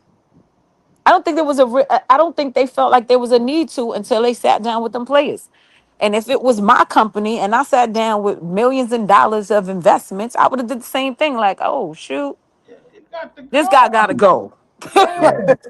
Like, and now everybody's mad. Oh, look at what they doing. Like, they could do that because one, there's no one else looking for a coach, Yeah. and two, they had no choice but to do what they did. Right. It's either do I run with this guy who they don't want, or do I just say screw it and we go out there and we interview everybody? Right. Right. They interviewed everybody. Take your That's time. what you do. What Yeah. what am I rushing for? It's not like somebody's gonna come snatch up the coach I want. But Or it's everybody else not looking like for a coach. or it's not like you were to go out there and play games, or you're not getting ready to go out there and play basketball games, or it's not like you out here vying Right. for a franchise level free agent. Nah, Right. nah. Everything is basically done already. You just need to, And you just know, to circle back to the team, it's just irritating at a point when they want to rip the foundation of this team apart. This team was literally 2 games away from going to the Eastern Conference Finals. This exact team, and you want to toss these guys to the Wolves? We could get better. Maybe you can. Maybe you can't.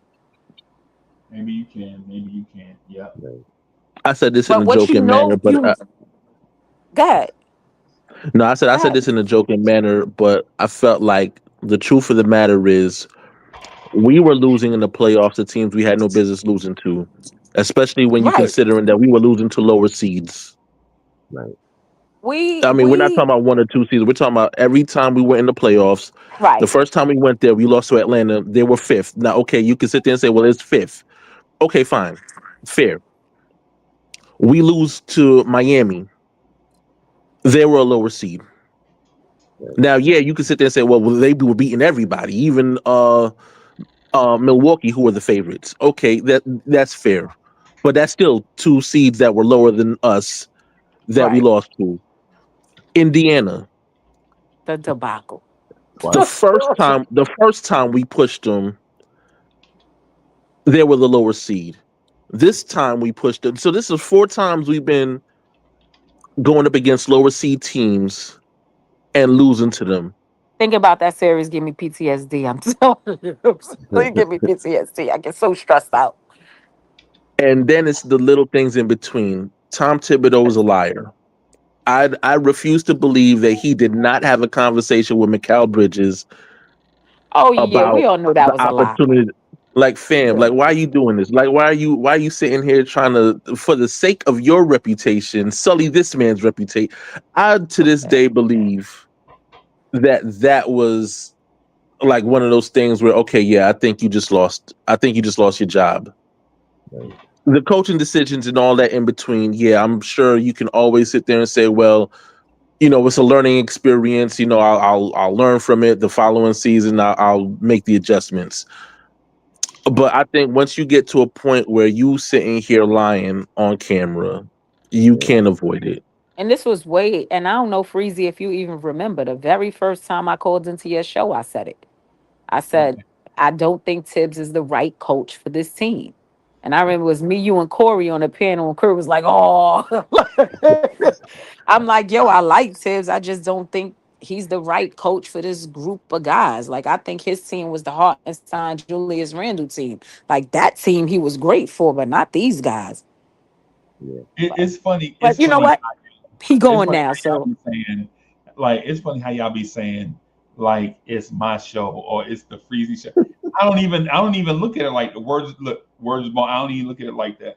I be like, legit, when I click the button, I be so excited to see like my people. To me, it's kind of like going to school every day. You know how you go to school, you right, used to go to school every day, you see your friends. And so to me, it's like that same feeling, right? But I do remember, I don't remember that exactly, but I do remember the sense of when we started talking about it's Tibbs' fault.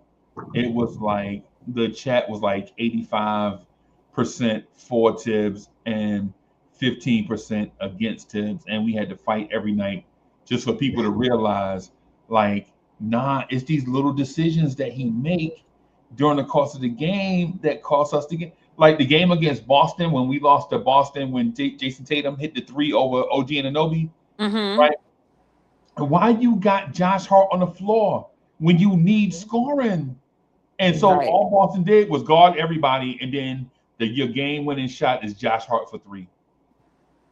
I mean, right, that don't even make sense. right. It's all those, yeah. It's Tom Thibodeau make me want I'm to. telling you, I get PTSD every time I think about that Indiana series, I want to and go I pick know I one right said now. it. I said I remember. I didn't. I wasn't expecting a championship last year, right? Right. I Yeah. said we gonna wait and see. Like I don't know what we're gonna get. None of us know what we're gonna get, but we'll see how how the season shapes out. Like I wasn't a person that felt like if we got bumped out in the first round, like oh this is the end. This team is trash. Like no, this is a brand new team. They just getting to know each other. It's a pretty good team. Let's give Right. them a year or two to sort it out. But Right. once we got to that Indiana series, I saw the blood in the water. I'm like, yo, they could actually go to the chip. Like, I watched a couple of those OKC games against Denver, and I'm like, it's chinks in the armor over there. Like, Right. we could legit win a championship. Like, we just got to get through the East. And once we got up against Indiana, I'm like, we better than them. They deeper than us. Like, everybody was in panic mode. Like, I was like, I don't see it. Then we play them, and I'm like, I still don't see it. We not losing because we trash or we not good enough to beat them. This dude is just not doing the stuff he supposed to do. Like one time out in game one, and we don't lose. Right. That's When all they you. hit those first two, three, like we came back against 20 down against Boston twice, right? So Yep. when we started to open up the game at the end of game one, Cat and them got excited. They rushing up the court trying to blow the score up. And I'm like, yo, call a timeout. Like these dudes is not taking their time. It's only 3 minutes left in this game. Like, slow it down. We got the lead. If we just slow it down and run out the shot clock, they can't come back. They can't because you got to But understand your Tom Thibodeau players ball. are hyper focused on running the score up. Yep. Right. And I get it because we hate Indiana and we want to stick it to them. But as your coach, you got to reel that in. Like, all right, fellas, calm down. All Right. I take is a 20-second timeout. Bring your guys in, like, yo, relax. That's And all he needed to you don't say. need to Especially when win. Like, Aaron yo, Neesmith point turned to the into Steph Curry. scoreboard. Like, yo, bro, we got the lead. You Run this don't need time. to Like, win by 50. You need to win by right. one. Right. Right. This is But the he thing. never called one timeout. That Right. timeout didn't come until the game was tied. Yep. I'm Yep. like, are you kidding? Even if you didn't want to call it at first, that first made three, whatever. When they went right back down after we went up and we didn't have the ball 10 seconds. They shoot and they miss. All right, fuck it. They hype. All right. They go right Yep. back down. A quick three. Immediately there should have been a timeout. Yep. Immediately. Yeah. Right then. Reel your Because guys in. you talking about when The Neesmith is momentum wide is open. starting to shift. Yep. Yep. Reel your Neesmith is guys wide in. Call a open. timeout. I'm not a coach. I am a spectator. I'm home watching it on TV. I don't get paid for this. If I could see y'all need a timeout, how come you can't? Right. Like you can't be caught up in the game like your players is caught up in the game. It's your job to watch and pick out the deficiencies. All right, wait, calm down, slow it up. Come here, let me talk to y'all. Yeah. Nope. If we call one timeout, Freezy, we win that game. And you, but you know what? But to your point, this is why timeouts are important. To your point, right? So for one, you call timeout, you break the momentum, right? For one, two, you get to talk to the players and instill strategy, right? But you know Right. what the third part is, and just as important as that other stuff, your players get to sit down, right? And they get to sit down and get, you know what I'm saying, get like collect themselves and energize themselves to go back out for this last stretch. Like the whole timeout thing, all these micro things is important, right? It's a But regroup. right, Right. but Tom Thibodeau don't, but he don't see that. Like legit, they ran the same play 3 times in a row. Aaron Neesmith got 3 shots off. He made 2 threes in that stretch, and the one that he missed looked like it should have been money, right? But Tom Right. Thibodeau, but when you don't call timeout to say, hey, they running this type of play, they giving you eye candy on this side, so that guy can slide around on the backside and get to his sweet spot and get the open three. He didn't call timeout to say that, so now these dudes don't even know. Yep. They just trying to figure out how he keep getting open. Right. Yeah, man. Tom. One If I, time out. I'm telling you, I got PTSD. This is PTSD. if I Oh see my Tom god. Thibodeau right Yo, now, if I see Tibbs right now, I'll fire the hell out of his ass right now, and I know he ain't yo, got a job. I'm at work, Freezy, watching this game, right? And I'm watching it on my tablet. Right. So I'm watching it and I'm supposed to be working. I'm so pissed. I pick my tablet up and leave and go in the locker room to finish watching the game. Everybody, nobody says nothing because they know I'm a huge Knicks fan, right? It's on TV. Very. We have TV with cable that Right. the game is on. I literally picked my tablet up and walked away from the people and the TV because now everybody's looking at me like Right. your boy's about to lose. Right. And I'm livid. So I snatch my tablet and walk away. I'm Oh, sitting there and I'm so mad. I punched the tablet, telling Tibbs to call the timeout. I'm like, call the timeout. And I punched the tablet and it flew off the table. I said, I'm about to break my tablet. Mad at Tibbs in this game. If he was in front of me, I might have choked him. This is why I right. can't afford floor seats. Right. Because And if I had them, I would get arrested. this, this is what I'm saying. And But at least they would have had a break in the game. at Right. least they had a chance to sit down, right? But You know what? We probably gonna win now because of me. That would have worked. Yeah. Because of me. But the thing I don't get though, the thing I don't get is then after the game, like we saw Tibbs make all these mistakes.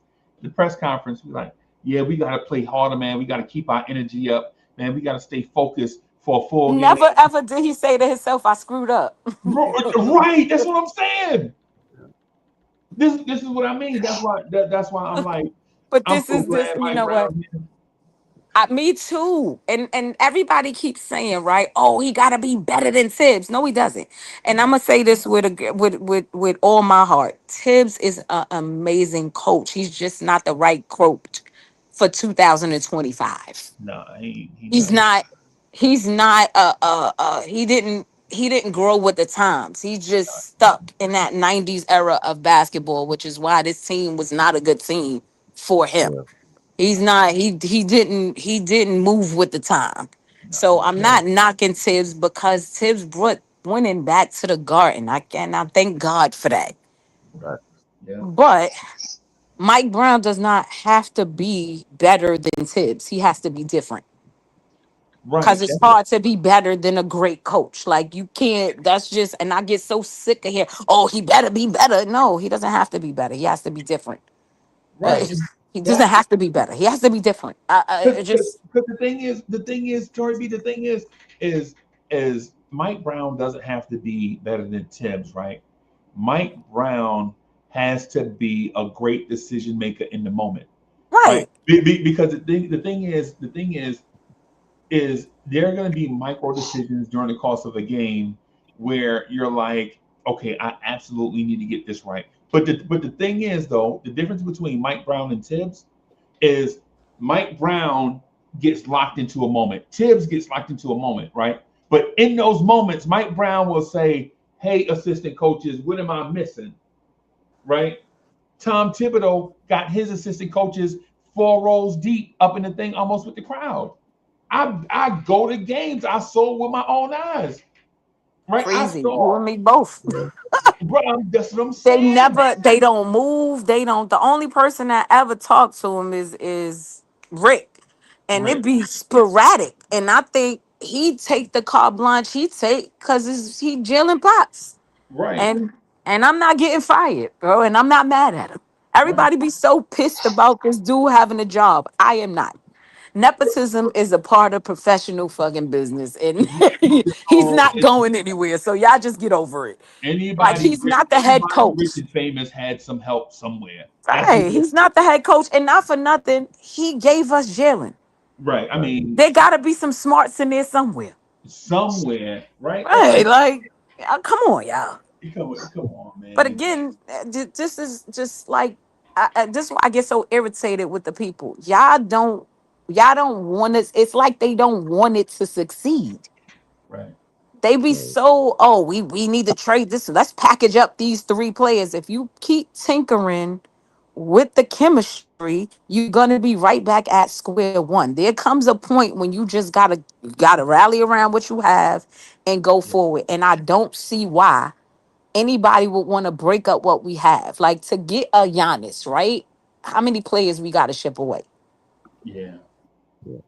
So now Um, you right back at square one. Well, I think Giannis is an amazing player. I think we have a better team if we don't have to ship 5 players away to get the guy. and then when Because we Giannis just get lost there, our depth. We've lost our defense. We've lost yep. because you're gonna give up Mitch. You gotta give up probably Josh. You're gonna end up probably giving up like a Deuce.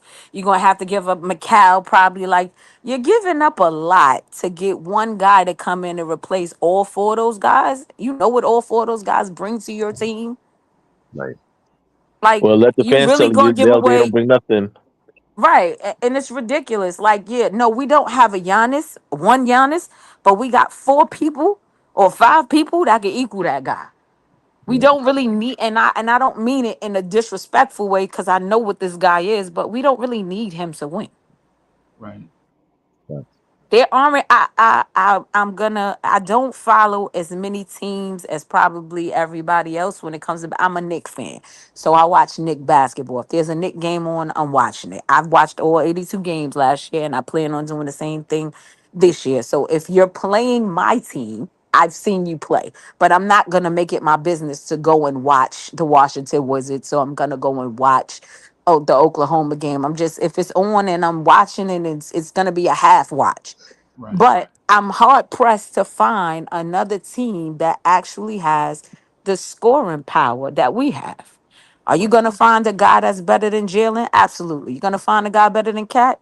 Absolutely. You're gonna find a better McCall, a better OG? Absolutely. Are you gonna find all 4 of those players on the same team? Probably not. Nah. Nah. Nope. You know what I'm saying? Right. So while everybody is trying so hard to pick this team apart and trade this one, they not realizing what they actually already have. Why do you Right. want to tinker with that? Why you Um, want to ship that away? I don't get it.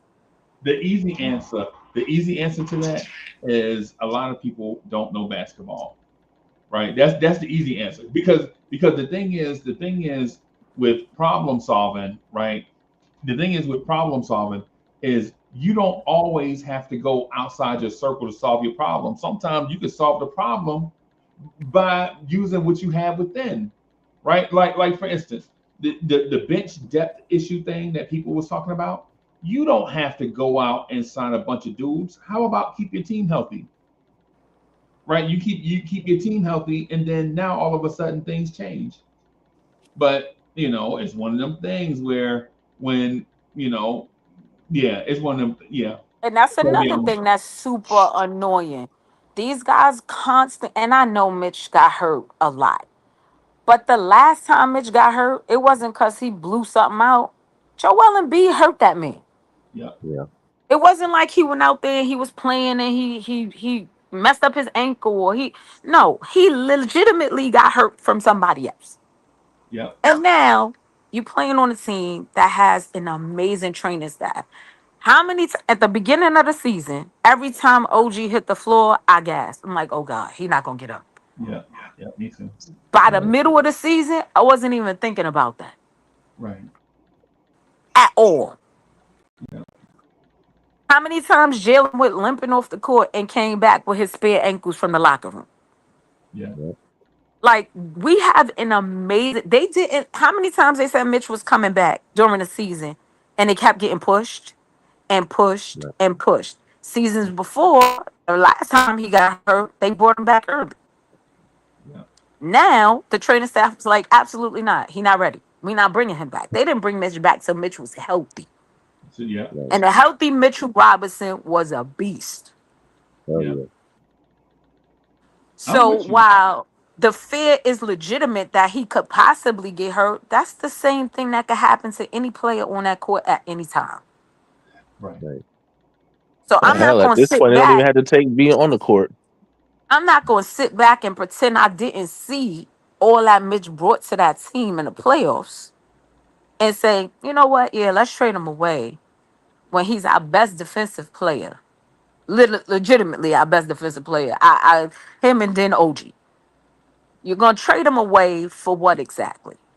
For Right. some dude that you think is not going to get hurt? And what if we get him and as soon as he get on the court, he get hurt? Right. Like, anybody could get hurt. You're not even Anybody. giving him You're not even giving him a legitimate a chance to show you what he could do for an entire season. Yeah. Like, he never played. He played like 60 something games one season, 70 games another season. It's not like every season he played 20 games. I don't get the hate. I watched the playoffs just like everybody else. Mitchell Robinson guarded 5 people on one play. Those last 2 plays in that Boston in game 1 and game 2 of Boston in the Boston series was because of Mitch. Yeah. Mitch pushed Tatum right into OG and McCall in the corner, and he Yeah. did the same thing to Brown.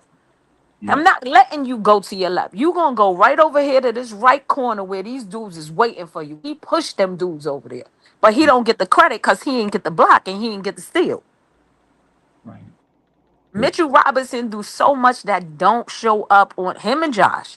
They do so much that don't show up on the stat lines. So people try to act like they not worthy of the praise that they get, Right. Because they don't and it's believe they don't ridiculous. believe in glue guys. You got to have glue guys on your team.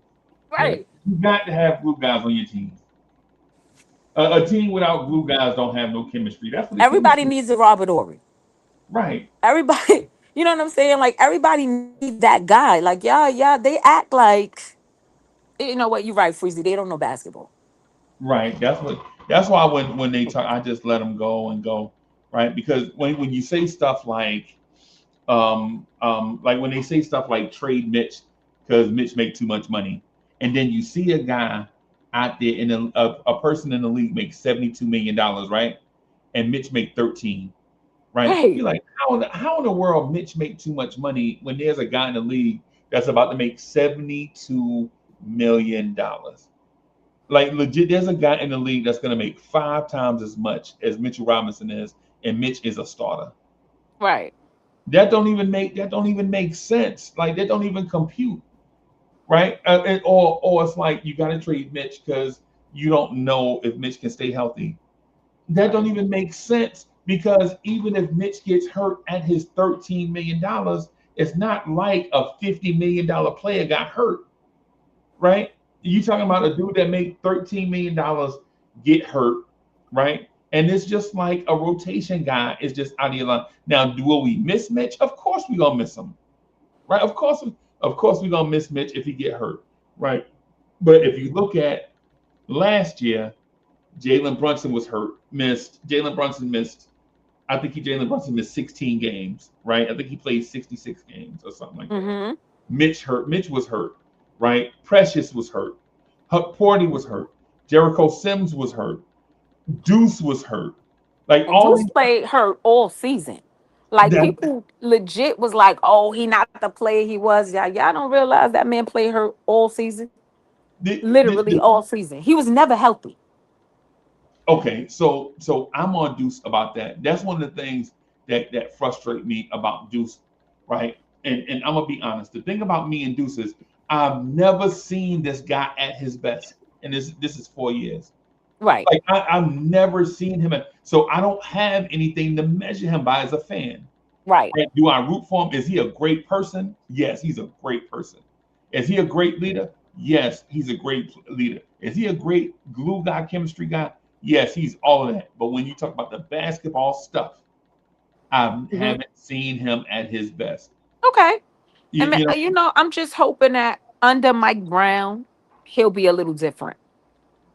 He'll right, be a better player. I Yeah. right. think that a lot of their development and a lot of what they could possibly do may have been stunted. Like I think Jalen catch a lot of heat for all that dribble, dribble, dribble, and Yeah, ISO ball. But Yeah. at the end of the day, that probably was the game plan.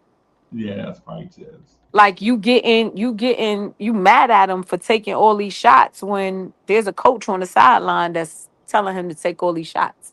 I'm not mad at him for taking all the shots. Me either, I because want they him to go in. I want him to take more shots. I They legit go want him to in. be Jalen Iverson. That's what I want him to be, right? Right, But what I don't want to do is have the offense be stagnant and our guys standing around, and right. then they get out of rhythm, and then Jalen Brunson goes to the bench, and the guys out of rhythm, and now the offense is stagnant. Now you forcing Cat to ISO from 35 feet. You know what I'm Right. saying? And These there small that things, you that know. came from lack of play calling. That Yeah, came from lack of developing your team. Like, even if you don't want to develop the guys on the bench, at some point, you have to figure out something to do with the guys that's out there. It can't just be dribble, dribble, dribble, and oh snap, Cat is out there too. right. Hey, wait, oh snap, I forgot about that guy. Like, no, you got to figure it out, and Right. that falls on the coach. Like, dude, I watched that when you watch that was it the Detroit series where he scored like Cat scored like 12 or 14 straight points? That was Yeah, against Detroit, right? yeah. And then he went to the bench, and how long it took him to come back? Tibbs didn't even want to play that man. It at a point it gets ridiculous. Like even during the season, just regular season, you'll see him out there, and at the same time, every time, whether he cooking or not, he take him out the game. Yo, bro, he just scored 5 straight baskets. Leave that man in. Why Let's you make it keep saying easier for us. How about you let him cook for 30 in the first half, and then if let him figure out if he want to rest. Like, what are you doing? But you know what? I found out that Tibbs hate offense when I used to watch Alec Burks start cooking, like when RJ and Quickly them was here, when Burks would Right. start cooking, and he would snatch Burks out the game, and we like, yo, what do you have against offense, bro? It's just craziness. Everything don't have to be hard. Yeah, everything don't have to be hard. And you remember how he used to snatch Dante out the game? He snatched everybody out there. I feel Uh, like as soon as everybody get hot, he like, yeah, you got to take a break. Why? yo, What other coach does this? Stop it. you believe in defense that much when you start you defending your own players? Come on, Tim. Like Tim's believe in defense so much that he legit trying to cool off his own players. Like this I don't feel even make sense. So that's anyway, another thing. Everybody beefing about defense. Oh, our defense is trash. It's not. Nobody's gonna be. I think our defense is gonna be better this year. our defense gonna be elite this year if we stay healthy. We're gonna get Wingstop. The Yeah, Wingstop we was looking for, we gonna get this season because them boys not gonna be tired. no, they ain't gonna be tired. They That's can play defense with their feet, not with their hands. They not gonna be tired because they not gonna be playing all the minutes. right. That's one of the things I'm And glad you OG said that. focused. He wanna be on the NBA All Defense team. Hey, They have y'all seen Jalen Brunson? Y'all seen Jalen Brunson yet? no wait. Jalen Brunson looked like he lost 15 pounds. Yeah, Oh, Yeah. get out. yeah, Yeah, he looks slimmer. yeah, he looked slim. Now his head is still big now. He got he But got see, you know what? I don't like that he lost 15 pounds. hey, Yeah, and I'm only saying this because of all the charges he take. yeah, He uses his body a lot for defense. Like I get that he's not a great defender, but he draws a lot of charges. So if you stepping in front of people losing 15 pounds, Bro, I don't like it. Put I'm, that way back on. I'm about to send him a sandwich. I don't think Mike Brown gonna let him do that, bro. I think the first time he starts taking charges, Mike Brown gonna cuss him out.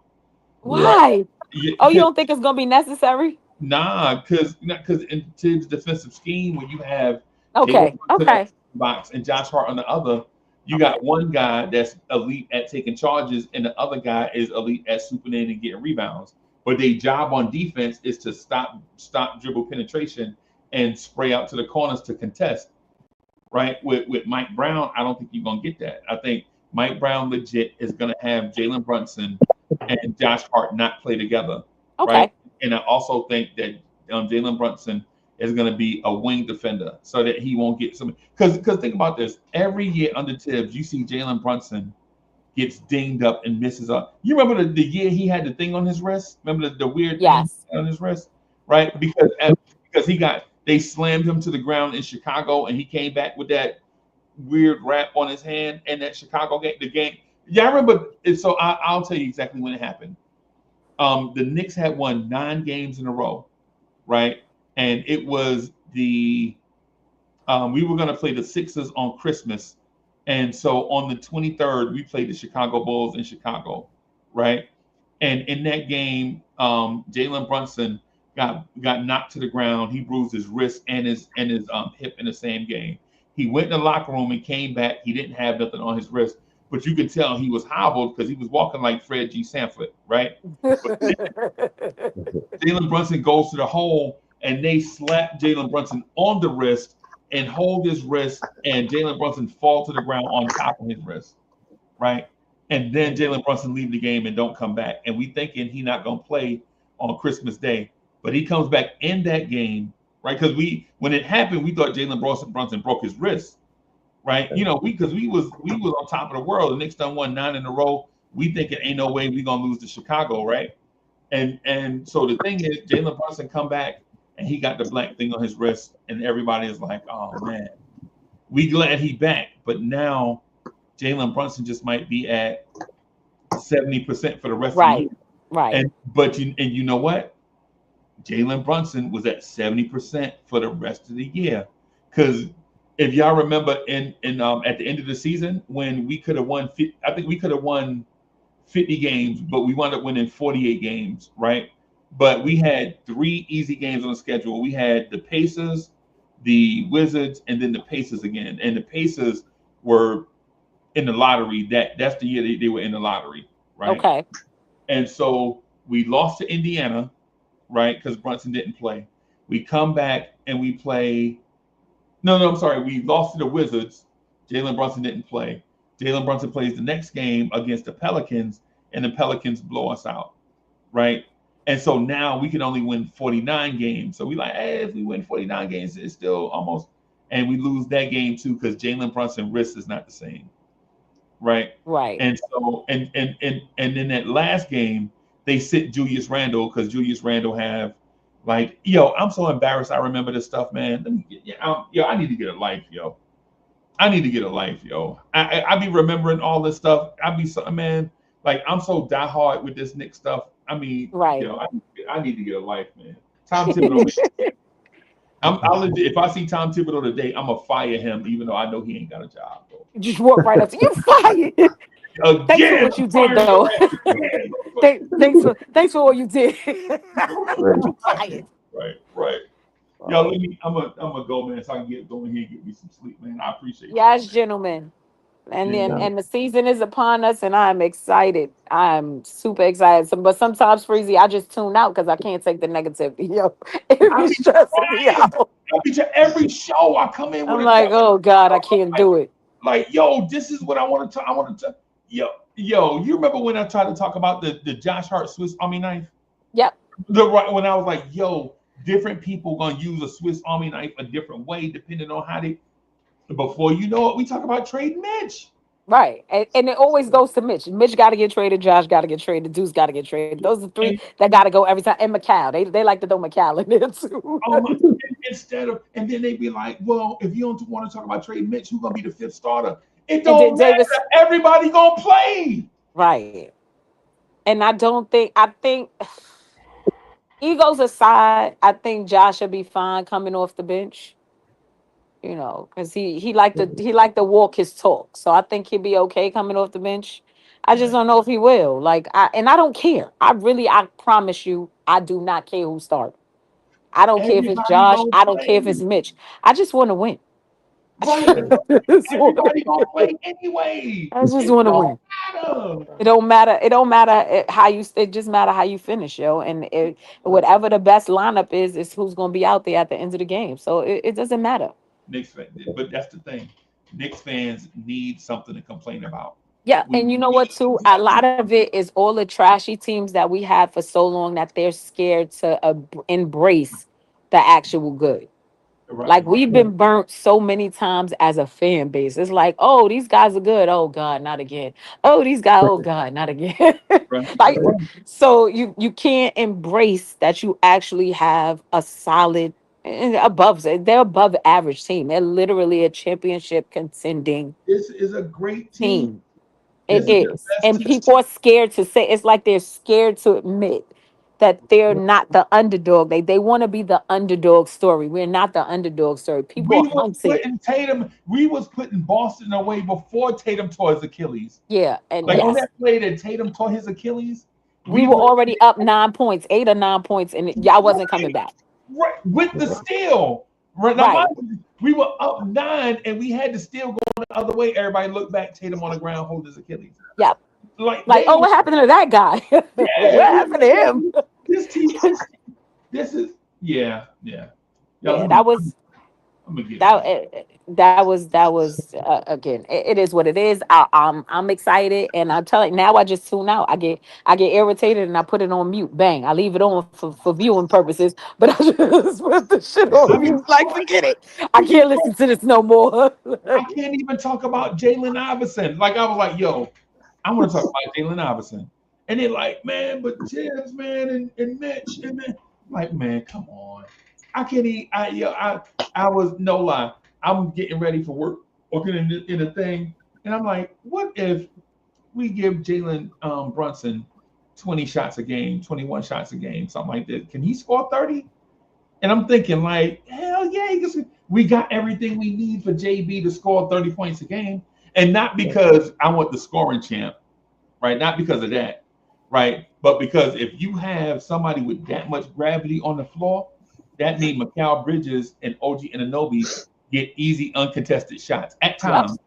At times, not all the time, Right, but of every course. now and then you'll be like, yo, how Bridges get this wide open? Because they focusing on Jalen Brunson. Yep. But yeah, Legit got 4 people that could get you 30 a night. Legitimately. I think it's 5. I think Jordan I Clarkson. mean, depending on I'm just talking about our starters because we know Clarkson is probably not starting. Yeah, We got 4 people in our starting lineup that could get you 30 a night. Yep. And people don't like this team. Why? Why? Why would you not like that?